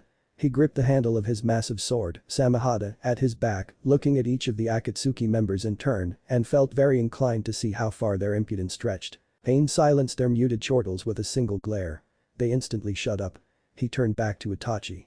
If I were to inquire as to how your target came about this immunity, could you give me any facts? Only speculations, Pain-sama, Itachi said quietly, still kneeling. While it was unprecedented that the Kyuubi vessel is unaffected by my Dojutsu, it is not unheard of that anyone has resisted its effects. Pain waited, prompting the Uchiha Nukenin to continue. Among some of the few that actually negated the Magenkyo Sharingan's effects were the Haruno clan of Konoha. Due to their unique split personalities, the twin persona could, by combining their mental strength, negate the Uchiha clan's Dojutsu. Based upon this fact, as the Kyuubi vessel isn't from the Haruno clan, nor I believe possessing their blood, he may have, in the course of the 9 days from our first encounter, altered his mind to be impervious to illusions. It was merely speculation, of course.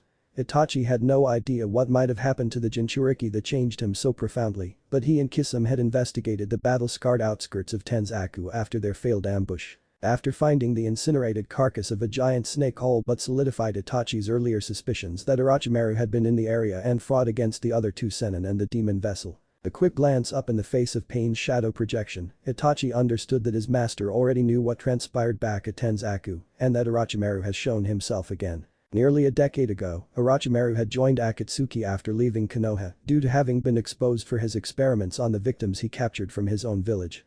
Despite showing great promise as one of Akatsuki's strongest members, he grew too ambitious for his own good, obsessing for the means to attain immortality and learn every ninjutsu in the world. The latter ambition led the Snake Sennin to attack Itachi in order to attain his Sharingan and copy every ninjutsu he desired, but the Uchiha had easily dealt with Orochimaru with his genjutsus and forced the Snake Sennin to run away from the organization, lest he face their wrath for his treasonous attempt on one of their own. It was one thing to cull the weak from their organization through consented combat, but Orochimaru's actions were uncalled for, especially with the great possibility he would betray them after gaining what he desired. He hadn't been seen since.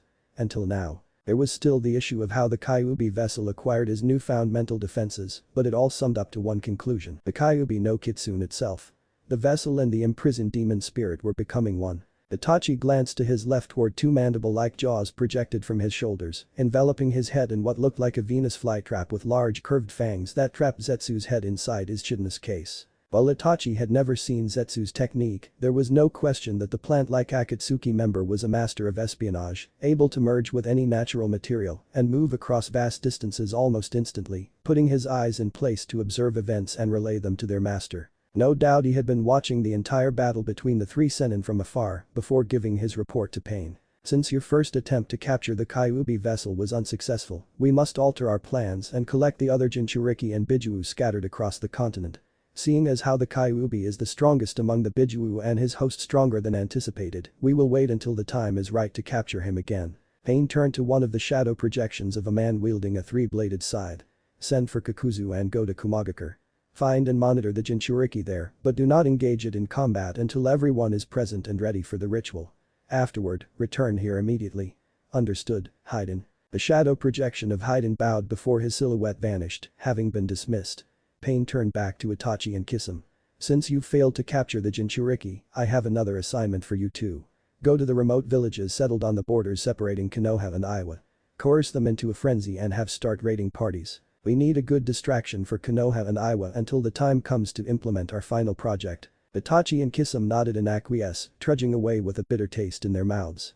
To say an Akatsuki member failing any task was nothing short of an insult and a mark of disgrace. Still, that didn't mean neither Nukenins would repay the Kyuubi vessel in full for the trouble he caused them. They'd make sure of it. Should I thank you for healing my injuries and taking me out of my coma? Tsunade barely nodded, not looking at the speaker while washing her hands in hot water. It's not mandatory, but it would fall under good manners and conduct. She paused, wiping her hands dry with a towel. But, as I'm sure you're aware, you will be monitored under close watch. While you may or may not have had anything to do with the Otosuna invasion, I'm not taking any chances regarding whether or not you're still under Orochimaru's servitude. The bed-bound young man spat out the window of his recovery room into the sunlit morning outside.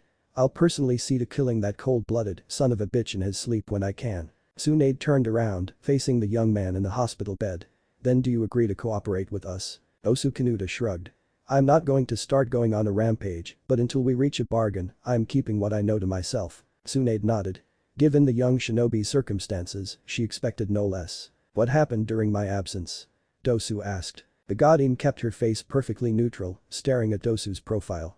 Odo and Suna Surprise attacked our village during the fourth match of the Chunin exam tournament. I was just recently instated as Konoha's new Hokage, but from what I've heard from a friend, she stressed the word with a grimace, Orochimaru's Otonin summoned some giant snakes and had them attack the village, while Orochimaru himself disguised as the Kazekage at the time, fought a fierce battle with Sandaime Sarutobi. The stadium was where the attack started. That was about near a month ago. What happened to the Sandaime, then? Dosu asked. Sacrificed his soul to the Shinigami through a sealing ritual to take away Orochimaru's ability to use ninjutsu, sealing away his arms. After which, the snake Sanin made a hasty retreat with his 4 henchmen out of the village, then our shinobi forces drove back the rest of the Suna and Odo shinobi. Dosu was quiet for a while, digesting the information Tsunade provided for him. He gave a brief acknowledgement of respect towards the Sandaime for fighting to the bitter end against that snake bastard, before his thoughts diverted elsewhere. What about Suna no Gara? Dosu said, cringing from the name spoken. His last memory before all went black was when the Suna Genin transformed into a giant monster, then slashing at him with claws larger than pole arms. Tsunade shrugged. As I said, I wasn't here when the attack occurred. From what a friend of mine told me, Uchiha Sasuke pursued Gaara after their match was interrupted with Odo and Suna's invasion attack. 3 Genins Uzumaki Naruto, Haruno Sakura and Nara Shikamaru were sent after Sasuke to bring him back to help defend the village. The details were vague, but apparently Sasuke wasn't able to stop Gaara after he transformed into a giant Tanuki demon and went into a rampage. Sakura was rendered unconscious early in the fight, while Shikamaru had to stay behind to delay pursuing enemy Otonin.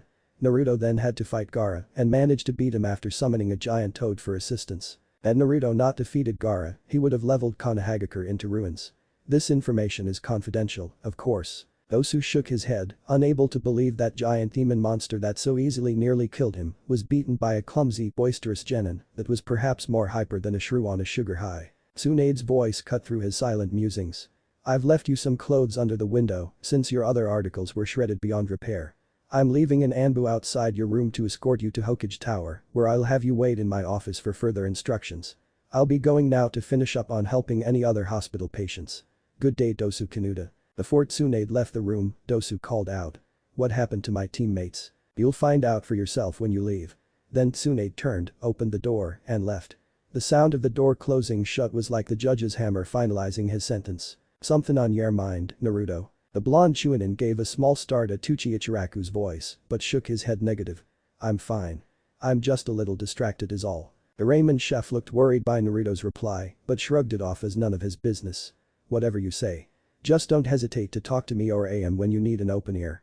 Enjoy your dish. When Tucci walked to the back of his ramen stand, Naruto shoved his ramen bowl aside, unable to find his appetite. The sheer enormity of everything that happened within the span of only 1 month left him conflicted. His head drooped heavily in his hands, breathing out a ragged sigh. Kyuubi took control of my body and would have destroyed Konoha had I not practically given my mind over to Doki. And now I have some dark thing roaming inside of my mind and changing me from within. And worse, I can feel his presence like a poison infecting me. I died twice in one day, once at the hands of Kabuto, again by Orochimaru, and I take Kabuto's life.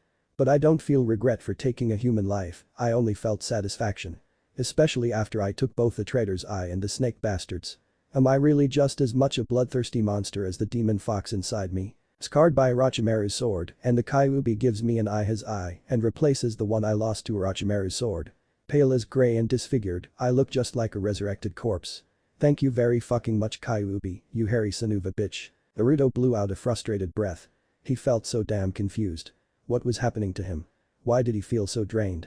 Empty? He didn't know. But maybe he really didn't care, since none of it really even mattered. Hey. Are you alright, Naruto? The blonde Chunin raised his head and turned to the voice. Oh. Hey, Iruka-sensei. Naruto greeted his academy instructor with a less than jovial tone. The scarred-faced Chunin sat beside his former student, concerned. You mean Iruka wore the standard black bodysuit and green flak vest common among Chunin and Jounin, with his black hair tied atop his head like a paintbrush. Average looking to a point, his most distinguishing feature was the horizontal scar across the bridge of his nose and cheeks. He wore his headband across his brow. Iruka looked Naruto over, seeing his new Chunin vest and forced a smile. I see you've made Chunin. That's pretty good. Just 2 more steps away from becoming Hokage. Naruto snorted mirthlessly. All his life he wanted to become Hokage just to be acknowledged by the people of his village. It seemed so long ago that one desire drove him on, motivated him through almost every impossible task he endured. Now it was only a half-remembered childish dream he'd rather forget. Naruto took the direct approach. What do you want, Iruka-sensei? Iruka's expression fell, but answered, I just wanted to say hi.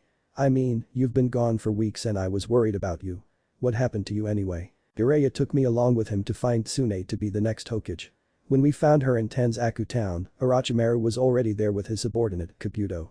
The snake Sanin was trying to bargain Tsunade for something so she could heal his arms. When Tsunade refused, she and Orochimaru and Kabuto fought it out on the outskirts of Tanzaku where me, Jiraiya, and Shizune found them fighting. Jiraiya was earlier poisoned by Tsunade, so he wasn't much help. Long story short, I fight Kabuto off Tsunade, Jiraiya fights against Orochimaru, I beat Kabuto, Orochimaru steps in, nearly kills Tsunade with his sword, I take the blow to save her life, snake bastard hacks me to ribbons, I nearly die. While listening avidly, Iruka ordered himself a cup of tea since it sounded like he was going to be there for a while. Orochimaru and Kabuto moved to retreat, I throw a kunai, kill Kabuto while Orochimaru got away. For that I fell unconscious. That just about sums up of everything that happened to me. I think Orochimaru's sword had some kinda poison coating it that changed my skin color. It was because of that I was left with these scars. I'm sorry you had to go through that, Naruto, Iruka said with sympathy. I can't imagine how much of an impact so many things happened to you in one day. But wasn't Tsunade able to heal your eye? After glancing left and right, Naruto whispered, can you keep a secret for me, Iruka-sensei? Iruka nodded, anxious. Naruto carefully lifted the Konoha hit eye off his left eye, blinking open his eyelid. Iruka stifled a gasp when he saw the glowing red eye of the Kyuubi staring back at him. When Naruto pulled his hit eye over his eye once more, Iruka asked, is that the Kyuubi's eye? Not some kind of prank ninjutsu? Naruto nodded. The eye is tied directly to the seal on my belly. It's completely Kyuubi's and I can't change it to look normal, though I've been trying several jujutsus to at least mask it. Having to walk and watch out for trouble with one eye gets tiring. Iruka nodded, deciding to change the subject. Has Hokage-sama given you any missions yet? No, but I think Abe-chan will give some assignment today. Personally, I hope it soon, I've been back for only 2 days and already I feel like I've stayed too long. Naruto stood up, leaving money for the ramen he never ate. Thanks for the talk, Iruka-sensei. It was good seeing you again. As Naruto was making his way down the street, he heard Iruka shout behind him in a cheery voice. Take care of yourself, Naruto. Good luck and stay out of trouble. Hey. When have I ever done otherwise? Naruto called back in a much more lighter tone. Iruka's voice faded into the background of the street traffic and the blonde shinobi smiled his first genuine smile since returning to Konoha. It was good seeing his teacher again. Dosu's first assumption was that his teammates were either comatose, bedridden due to extensive injuries that would leave them crippled for the rest of their lives, or near death and just inches away from their last breath. What the fuck are you doing with that bottle? And again, from the room on Dosu's right, a Chunin crashed through door, snapping it off its hinges before it and the Konoha nin hit the wall with a crack, leaving behind a shallow depression in the wall. Staring at the fallen, unconscious Chunin for a moment, Dosu turned and peeked around the doorway into the recovery room. Inside, no less than 3 men were struggling to subdue a young teenager with black hair that stood up in straight spikes and a weary frame, dressed in only a white hospital gown as he kicked and punched at his subduers, releasing a stream of curses that could make a salty seasoned sailor blush. Dosu stared at Zaku Abumi's hands, remembering that the Aburam boy had used his insects to plug Zaku's hand vents and caused the Odo nin to blow his arms off when he tried to attack using his Zankyuha during the prelims of the Chunin exam. The medic nins had done an amazing job repairing his damaged limbs. After another few minutes, during which the same Chunin who crashed through the door got up again and aided in subduing Zaku, the riled Odo nin had been sedated with an injected tranquilizer by one of the female staff nurses. Once they securely tied Zaku into his hospital bed, he was snoring loudly and peacefully. While the 4 Konoha nins were recovering from their arduous efforts in restraining Zaku, Dosu glimpsed Kintsuchi, a lithe-figured Kunoichi with long black hair like velvet, dark eyes and modestly attractive face, resting on her hospital bed while reading a book of some kind. Dosu stepped up beside his ex-teammate. How are you feeling? Kin shrugged. Could be worse. The nurses are only partial stuck-up bitches and the food's little better than refuse. Still, I'm not being mistreated. My only complaint is that idiot, she pointed at the prone Zaku with her chin, waking up and causing a near riot. Damn fool nearly kicked one of the guards into my bed. So what was with his sudden outburst? Dosu asked, eyeing his sedated teammate with trepidation. One of the nurses came in with a urine bottle so Zaku could piss without the mess. He suddenly wakes up with his pants down his ankles and bolts off his bed like a startled cat. Funny as hell to watch except for when it gets out of control. Dosu chuckled at the imagery, turning back to glance at his Anbu escort, waiting for him outside the recovery room. He turned back to Kin. I've gotta go. I'll be back tomorrow. Kin nodded politely, waving him away to go. Thanks.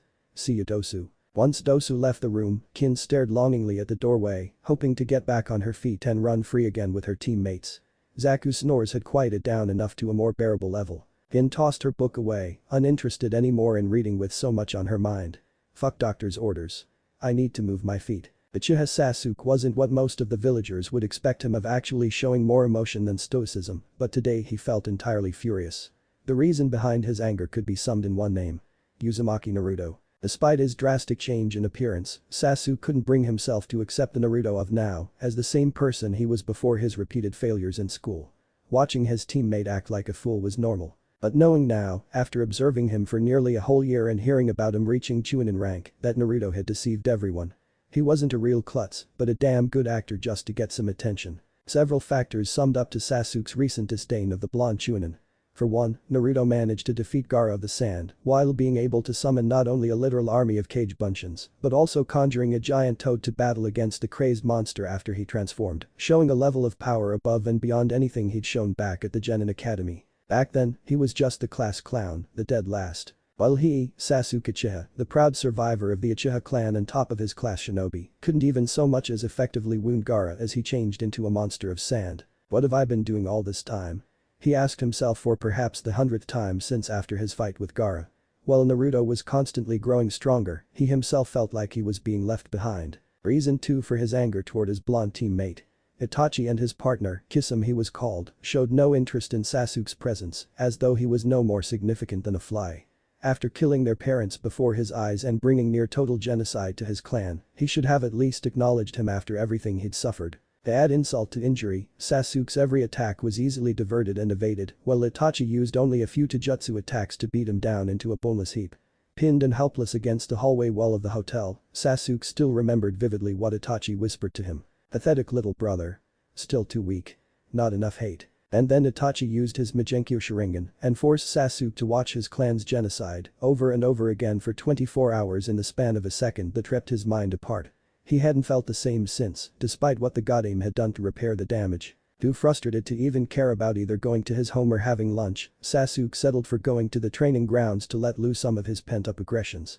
Besides, having been confined to a hospital bed left him desiring some real exercise. Picking off the street into an airborne jump, Sasuke sailed through the air and landed in a crouch onto the nearest tiled rooftop, breaking into a dead sprint at full speed. The surface beneath his feet was an unseen blur, as if the earth itself was being pulled backward from under him. The exhilaration from the run itself was the cure that plagued his mood.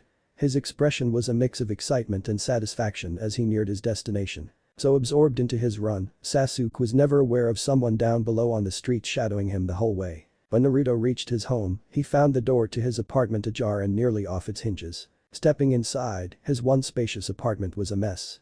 Shattered glass carpeted the floor, as did several stones which destroyed the window. Ripped open trash bags spilled refuse onto the floorboards which attracted a buzzing swarm of flies. Graffiti stained the walls with either obscenely vague pictures and words, with the cupboards and pantries of his kitchen wide open and his dishes shattered. Only 2 rooms were untouched. The bathroom and Naruto's small improvised training room. He might have been surprised and angry, but this was nothing new that he hadn't gotten used to. Naruto spied several kunais and shuriken embedded into the hard plastered walls and wooden support beams. Some knife-happy genin must have joined in wrecking his place, as no chunin could do this without someone reporting it with so few hands to spare for gourd patrols and mission departures. Better tell Abe-chan tomorrow. The last thing she needs is having some rogue going around trashing houses to kill time. That thought finished, Naruto proceeded to try cleaning up the mess of trash. The blonde would have considered doing this earlier when he first returned to Konoha, but had chosen to rest in a hotel near Hokage's tower in light of an early and sudden summons from Tsunade. Some 30 minutes passed as Naruto was near finished with straightening out his apartment when there came a loud series of knocks at Naruto's door. He kicked aside some trash bags and opened the door. An Anbu wearing a dog mask saluted him before speaking. Hokage-sama has left orders for me to deliver your mission assignment, as well as formal apologies for not giving it in person. She has a lot of paperwork to fill out. Here's your mission scroll. Naruto thanked the Anbu before the missionary teleported away in a puff of smoke. When opening the scroll, Naruto couldn't help but roll his eyes, exasperated. He went back inside and refitted his weapon gear before closing and locking his door. Much good that'll do, he thought, and took off toward Hokage's tower via leaping from rooftops. With his Anbu escort outside the Hokage's only door, Dosu allowed his eyes to wander about, instinctively searching out all the people inside the building with his hypersensitive hearing. It wasn't all that difficult since the walls were not too dense or thick. By the pads of footfalls, the different voices and overall vibrations, Dosu counted exactly 114 people inside the tower. At least his senses were still sharp as ever. His limbs, though strong again after Medic Nin's applied healing chakra for blood circulation, were still feeling out of touch. It would take days of decent exercise to get back into his top performance. After a while, against his better judgment, his eyes would straight at Tsunade and observe her. His one eye would trail across her face, searching for any imperfections, finding none, then inevitably staring at her large bust and tempting cleavage. Despite his current disinterest in females in favor of heightening his skills, Dosu couldn't deny that the goddess was an attractive woman. "I don't need to look up to know you're staring at me." Tsunade's voice was calm and light and, dare he say, flattered. Dosu blushed slightly at being caught but didn't speak. His foot was already in his mouth. A knock came at the door, saving Dosu from any further embarrassment. A voice called, "Hagek-sama. Uzumaki Naruto is on his way after reading your message. He should be here in a few moments." "Thank you. Return to your post, Anbu-san." Tsunade called out, still not looking up from her desk. The Anbu's footsteps faded away as he left the floor. Another few minutes passed when the door opened. Dosu turned and saw a teenage boy and girl, near his age, enter the room with a tall woman in tow. The door closed behind them. The girl was the Hyuga heir, if Dosu wasn't mistaken. Slightly shorter than himself, the girl's skin tone was pale and unblemished. Her pretty face was framed by two bangs of hair so dark it appeared indigo blue in the light from her skullcap hair. She wore a baggy hooded sweater and dark trousers with weapon holsters and pouches. Her posture was slouched slightly, as though trying to hide herself. He remembered her name being Hinata. The boy, Inuzuka Kiba, Dosu remembered, was the one Uzumaki Naruto fought and defeated in the Chunin exam prelims. Nearly as broad-shouldered as Dosu himself, Kiba wore a baggy sweater with black fleece on the sleeve cuffs and hood rim with dark trousers. His face was lean with a hard jaw, feral eyes like a wolf's, and even had pronounced canine fangs peeking from his lips. A small dog more like a puppy with floppy ears peeked its head out of the boy's collar. The tall woman, the boy and girl's Jounin sensei Dosu assumed, was breathtakingly beautiful.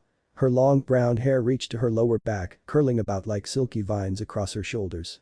Her eyes were as red as her lips, like scarlet, and her figure was slim, but well proportioned with wide hips, toned legs and arms, and a modest bust. Her outfit, unlike any other Jounin's clothes he'd seen, was merely a short robe wrapped in strips of cloth that stopped just below her hips with one red arm sleeve. At least his observations were more discreet and hadn't drawn the attention of either Tsunade or the woman, Kurenai if he wasn't mistaken. "You wish to see us, Hokage-sama?"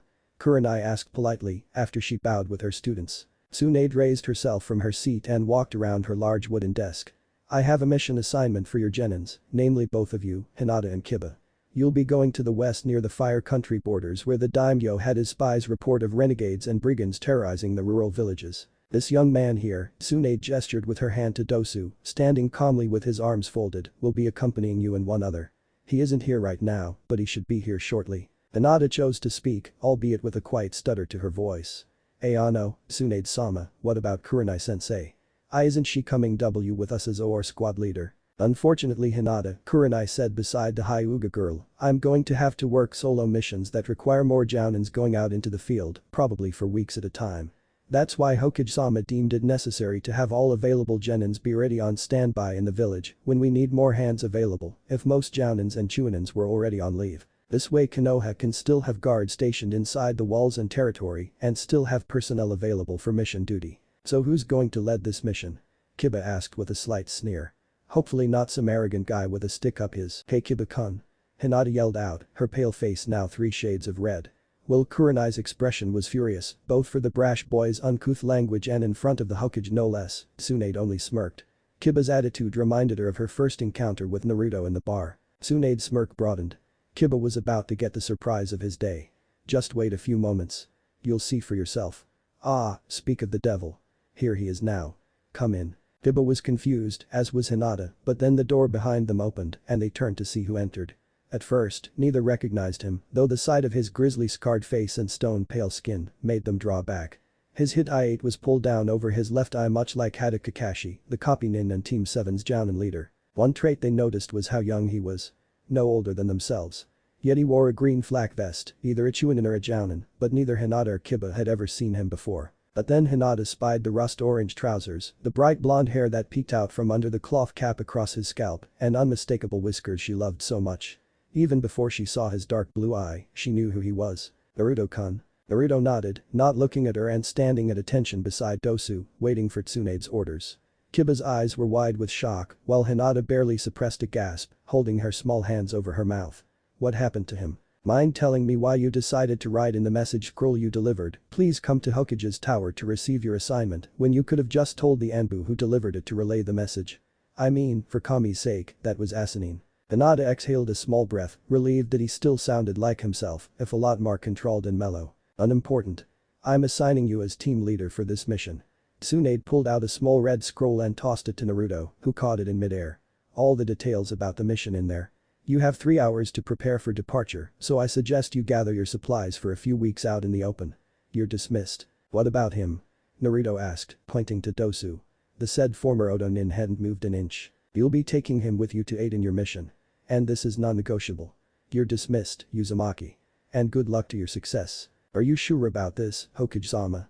Yuuhi Kurenai asked Tsunade after the younger shinobi left the office. We can't know for certain what Dosu Kanuta will do alone with them. Why are you risking their safety just to see if he's trustworthy? What purpose can Dosu be to us? It's not that I'm testing Dosu's trust, Tsunade said evenly, but I'm actually testing to see how well different teams can perform on missions. Because we have so few hands available, we need to constantly rearrange 4-man teams so our operatives can be flexible. Besides, I've left a message inside the scroll I gave to Naruto to act as Dosu's watchguard and report anything of particular regarding Itagakure or Orochimaru. I did promise Dosu he wouldn't be put under a tribunal as the council demanded. Kurenai was confused. Why would the council? She stopped short and her eyes narrowed dangerously. I see. Put him under a public execution to boost morale among the villagers and remove a potential threat. Tsunade nodded. The council actually tried to refuse allowing Uzumaki the promotion to Chunin, but once they had suggested to promote all qualifying genin candidates, they let it pass in favor of saving their image. Those pompous pricks actually tried to persuade me to promote Uchiha Sasuke, but declined after hearing the full report from you, Kakashi and Asuma on the observations of the genins during the Chunin exam. Kurenai's expression grew troubled. The council won't tolerate Uzumaki-kun being a shinobi of any standing rank. They'll see it as a threat to Konoha's safety about having a demon wandering free. Sooner or later the council will take extreme measures. Are you and Naruto ready for that? Can Konoha afford a dissension so soon after Orochimaru's surprise attack? We don't have a choice. Tsunade stated. Her pretty face was scrunched in a scowl. We have too many enemies from outside our walls as is. Our only allies are Suna in this war, and I don't doubt the other hidden ninja villages will launch an attack on us soon. Our political enemies, and I'll not even begin to state their names, will do anything to see me removed from office and take authority for their own petty reasons. I need Naruto as much as Sarutobi-sensei needed the Yondaime. Kurenai looked at Tsunade, confused.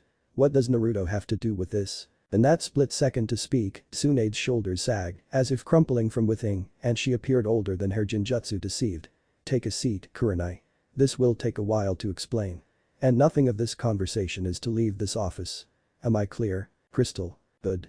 Now, where to begin? Nearly 2 days into their mission, Naruto, Kiba, Hinata and Dosu were trekking through the outskirts of the forest that dominated the span of the Land of Fire.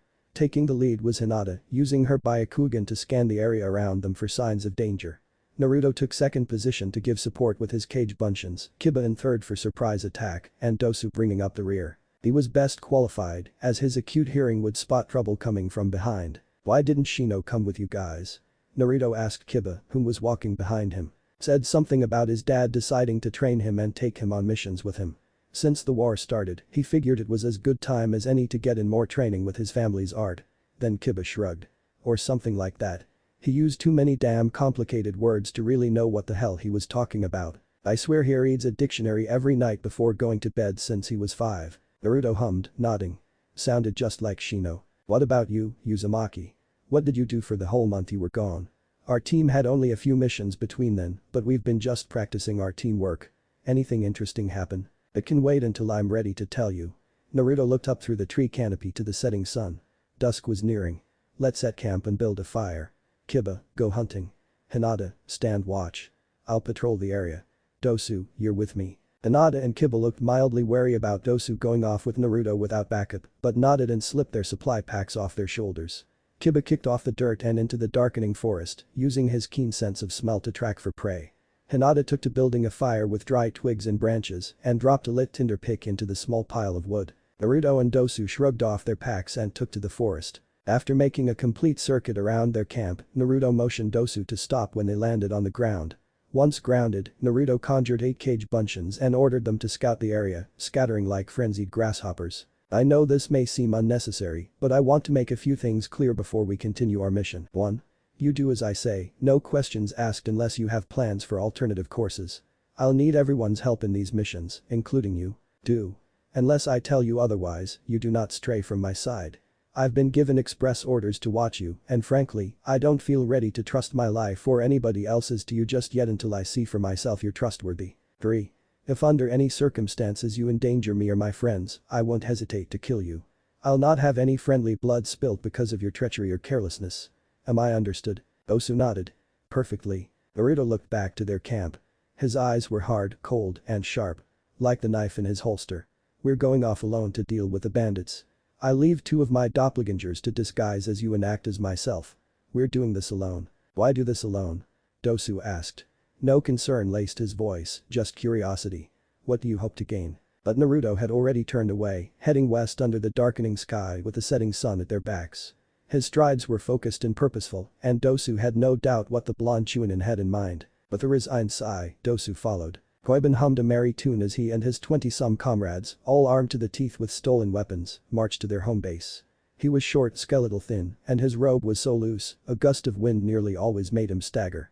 His face was like a bird's, lean, long-nosed, hollow cheeks, deep-set shadowed eyes and frazzled brown hair. Still, he could hold his own like any man next to him with his spear blade. Koiban inhaled the fresh, clean air of morning, the sun having peaked above the horizon nearly 2 hours ago.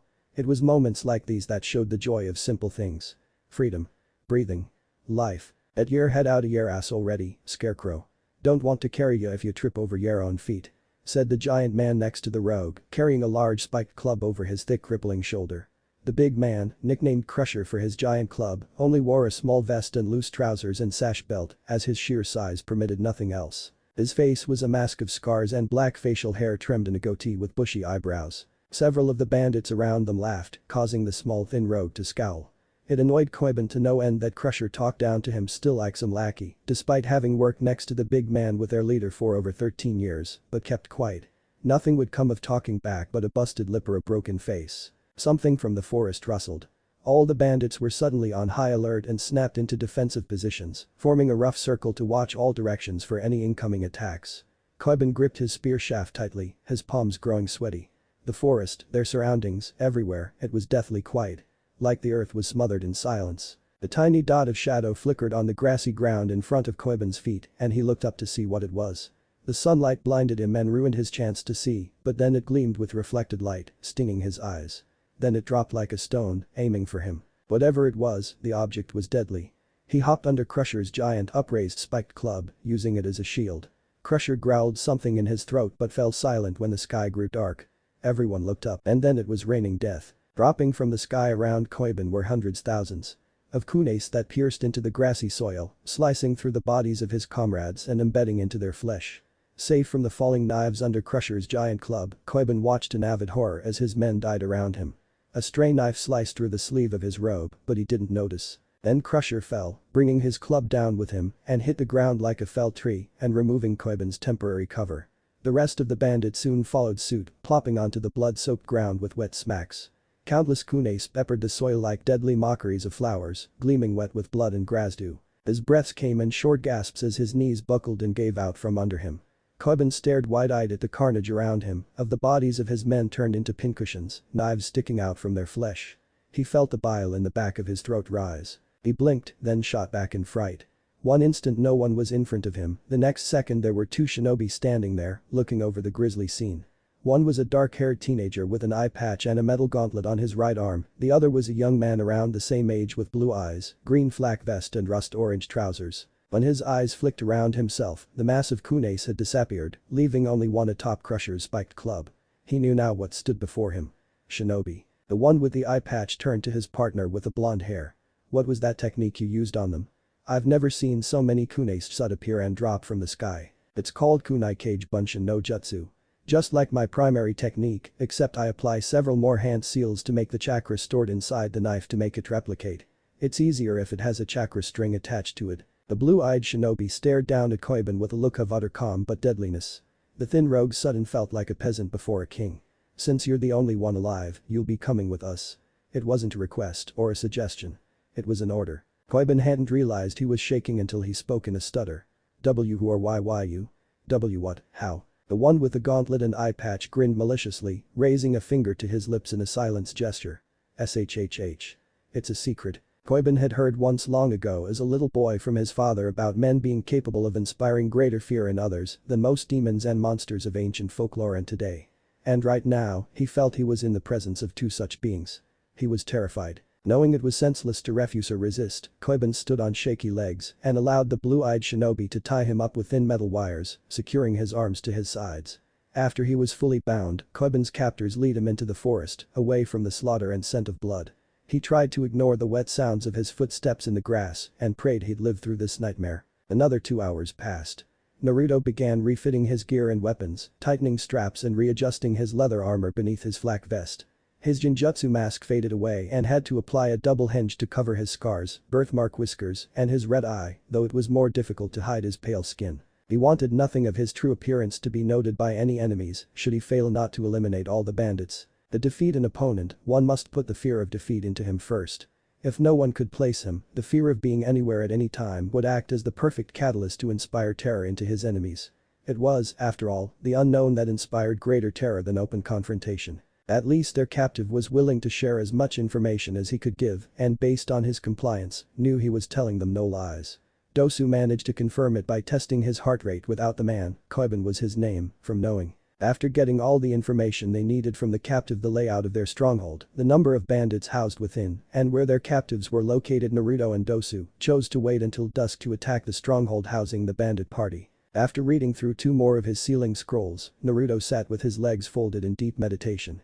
Having to clear his mind, sort through all information stored in his memories, then arrange them into easy access, was the key to mastering any and all techniques he'd learned before and developed later. The task was like building his mind into a series of hallways and corridors, like that of Kyuubi's seal with rooms and doors leading to a different memory. He was reliving the fight against Kabuto. Every detail was still fresh to his mind, but everything during the fight was a blur of motion.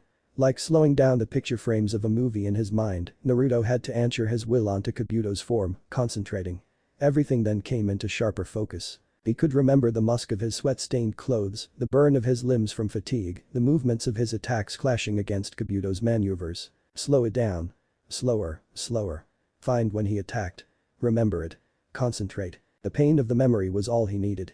Naruto could still recollect the feel of his ligaments tearing when Kabuto snapped his right leg at the knee, the crunching sound of his kneecap snapping. His leg twinged from the memory. The crunch of dry leaves alerted Naruto of someone behind him, pulling him out of his reverie. He turned, finding Dosu standing ready. With 2 of Naruto's cage bunshin standing guard over Koiben, neither shinobi feared he would escape. I know this might be a bad time, Dosu asked, but won't Kiba and Hinata-san follow our tracks and eventually catch up to us? I see no point why we don't use their assistance still. Naruto pushed himself back on his feet. If Kiba and Hinata are going to follow us, Kiba will have to track us by scent. That's the true reason I deployed 8 cage bunshins to scatter in different directions to lead them away from our present spot. Dosu wasn't convinced, and his expression showed. What's the real reason to left your friends behind? That is my business and mine alone. Do as you're told and get your gear situated. We attack tonight under cover of darkness. Naruto then turned his back at Dosu, pulled out 2 odd-shaped kunais and embedded one into a tree to his right and throwing the other one to his left, also embedding it into the solid bark. Dosu came closer to inspect the strange kunais, noting the seal formulas scribbled onto the cylindrical handle. What were they for? What are these for? Dosu asked, pointing at the kunais. When Dosu looked back, Naruto was already gone. And Dosu knew where to find him. With another irritated sigh, the former Otanin jumped into motion, following the blonde to their destination. Koiben walked with a slight limp in his step under the dim light of the waning moon, knowing what he was supposed to do. His captors had made it very clear. All he had to do was walk in, tell his comrades his hunting party had been ambushed while he managed to escape, then wait until the ensuing slaughter began. The thin rogue could still remember the blue-eyed shinobi's exact words before releasing his bonds. You're going to help us whether you like it or not. Tell your people your party fell to ambushers while you barely managed to escape to tell the tale. Even mention us as a side note and I'll personally see to killing you in my most torturous fashion. Think of your cooperation as your means of keeping your life. Either my partner here or I could just disguise ourselves as you and another of your party members while we leave you for vultures, or you could play along and live to see tomorrow's sunrise. Decide now while there's still time left to consider the alternatives. Needless to say, Koiben chose to go along with their plan. Between his partners and his life, he'd choose to save himself if possible. It was unlikely the rest of the bandits at their fort would survive the coming slaughter regardless of his death. The blonde Chuanin and the gauntlet user then proceeded to beat him with bare fists to give more credibility to his story, leaving him with blue and purple bruises. He couldn't well return alive from an ambush without a few injuries. Finding a dirt-worn path, Koiben knew he was on the right trail leading to the bandit fort. Another 5 minutes and he stepped out of the forest and into a grass clearing with short tree stumps pocketing the area. In the center of the clearing stood the giant edifice of wood, composed entirely of cut-down trees striped down to their yellowish cores. The walls alone were 20 feet high, inner watchtowers almost twice that height. Torches and lanterns were lit, casting garish light around the structure's outer perimeter.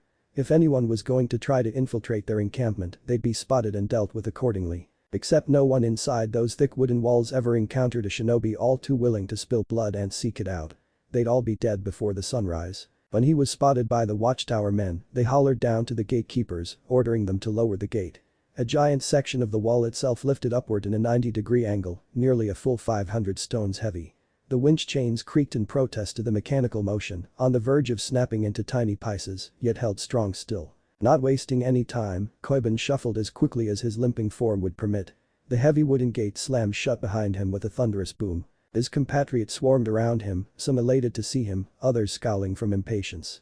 Nearly 100 bandits comprised the fort's offensive force, another 50 or so only captives and hired whores and hookers. They began demanding to know what happened to rest of the hunting party, emphasizing their demands by raising their makeshift weapons. Koiben did as his captors had told him, telling the story about his group's ambush and how he managed to escape and warn his men. Koiben could see most accepted his story, but several looked skeptical at him. One of the bandits, a man the size of a bear and just as muscular, stepped forward with spiked hammer over his shoulder. He wore dark pants and a V-neck shirt. Something doesn't add up. What did these ambushers look like? Koiben blurted it out without thinking. Samurai. Or Ronins. Some villagers with plows and spades and clubs, and when they saw us, they hit us with arrows first, then came in close. I'm only alive now because Crusher pinned me under his body. He was killed by arrows. After it was over, they took all the weapons and found me alive. They tried to beat me for information, but I stayed tight-lipped. I only managed to escape just an hour ago. They might have followed my trail. Satisfied by his fabricated story, Koiben was left alone in his bunking quarters while the rest of the bandits readied for a possible night attack. They gave him some basic medical supplies to treat his cuts and bruises, which the thin rogue used happily. While slipping off the top half of his robe to wrap gauzes around his shoulder, a small vial with clear liquid inside it dropped out of his inner pocket, clattering to the floor. Koiben's stomach dropped when he saw it. Another of his captor's orders were to pour the vial liquid into the bandits' drinking water. The thought of taking part in actually killing his comrades left him sick to his stomach, but he knew what would happen otherwise. With shaking hands, Koiben picked up the vial and left his quarters, his injuries forgotten. Their infiltration went a little too smoothly for Naruto's liking. Once the waning moon became obscured behind the dark passing clouds, Naruto and Dosu, all but dead, sprinted out of the forest surrounding the bandit fort, hugging the shadows of the flickering torchlight. Only 5 guards were patrolling outside the defensive walls, all of which were droopy-eyed and tired at the late hour. Using his gauntlet to silence the sound around them, Dosu snapped the necks of his victims, while Naruto took to slitting the other guards' throats. Leaving behind the 5 bodies behind, the 2 shinobi used chakra to anchor to their hands and feet to scale the outer wall's vertical surface. They peered over the wall's edge, taking in the scene. Naruto cursed under his breath. There were too many bright lit torches to provide shadows for cover, and too many bandits to fight off at once. Even with his cage buncheons, he doubted he and Dosu could deal with all of them without either suffering serious injury or death. An explosion suddenly erupted around the rear barracks in the back of the fort's walls, sending up wood shrapnel and clouds of smoke and dust. The noise was so loud, Naruto thought his ears had split from the inside. His instincts pulled at him, telling the blonde Chunin he had company. He turned to his right, expecting an enemy, but finding the Hyuga heiress instead, her Byakugan active and the veins around her eyes swelling. "What are you doing here?" Naruto demanded, narrowing his eyes. When Hinata turned to face him, she suddenly gasped. At first Naruto was confused, but cursed only a second later, after remembering the Byakugan could see through illusions. She must have seen his red eye through the illusion mask he put over it. Except he didn't have time to explain. "Did Kiba follow us? Is he down there right now?" Naruto's voice managed to shake Hinata out of her shock, though she looked away, ashamed. Why yes. He's down there now giving you a distraction. We managed to follow you after your cage bunctions timed out. We'd better hurry before the bandits realize what's going on. Naruto and Dosu nodded, hopping over the edge of the wall and into the chaos.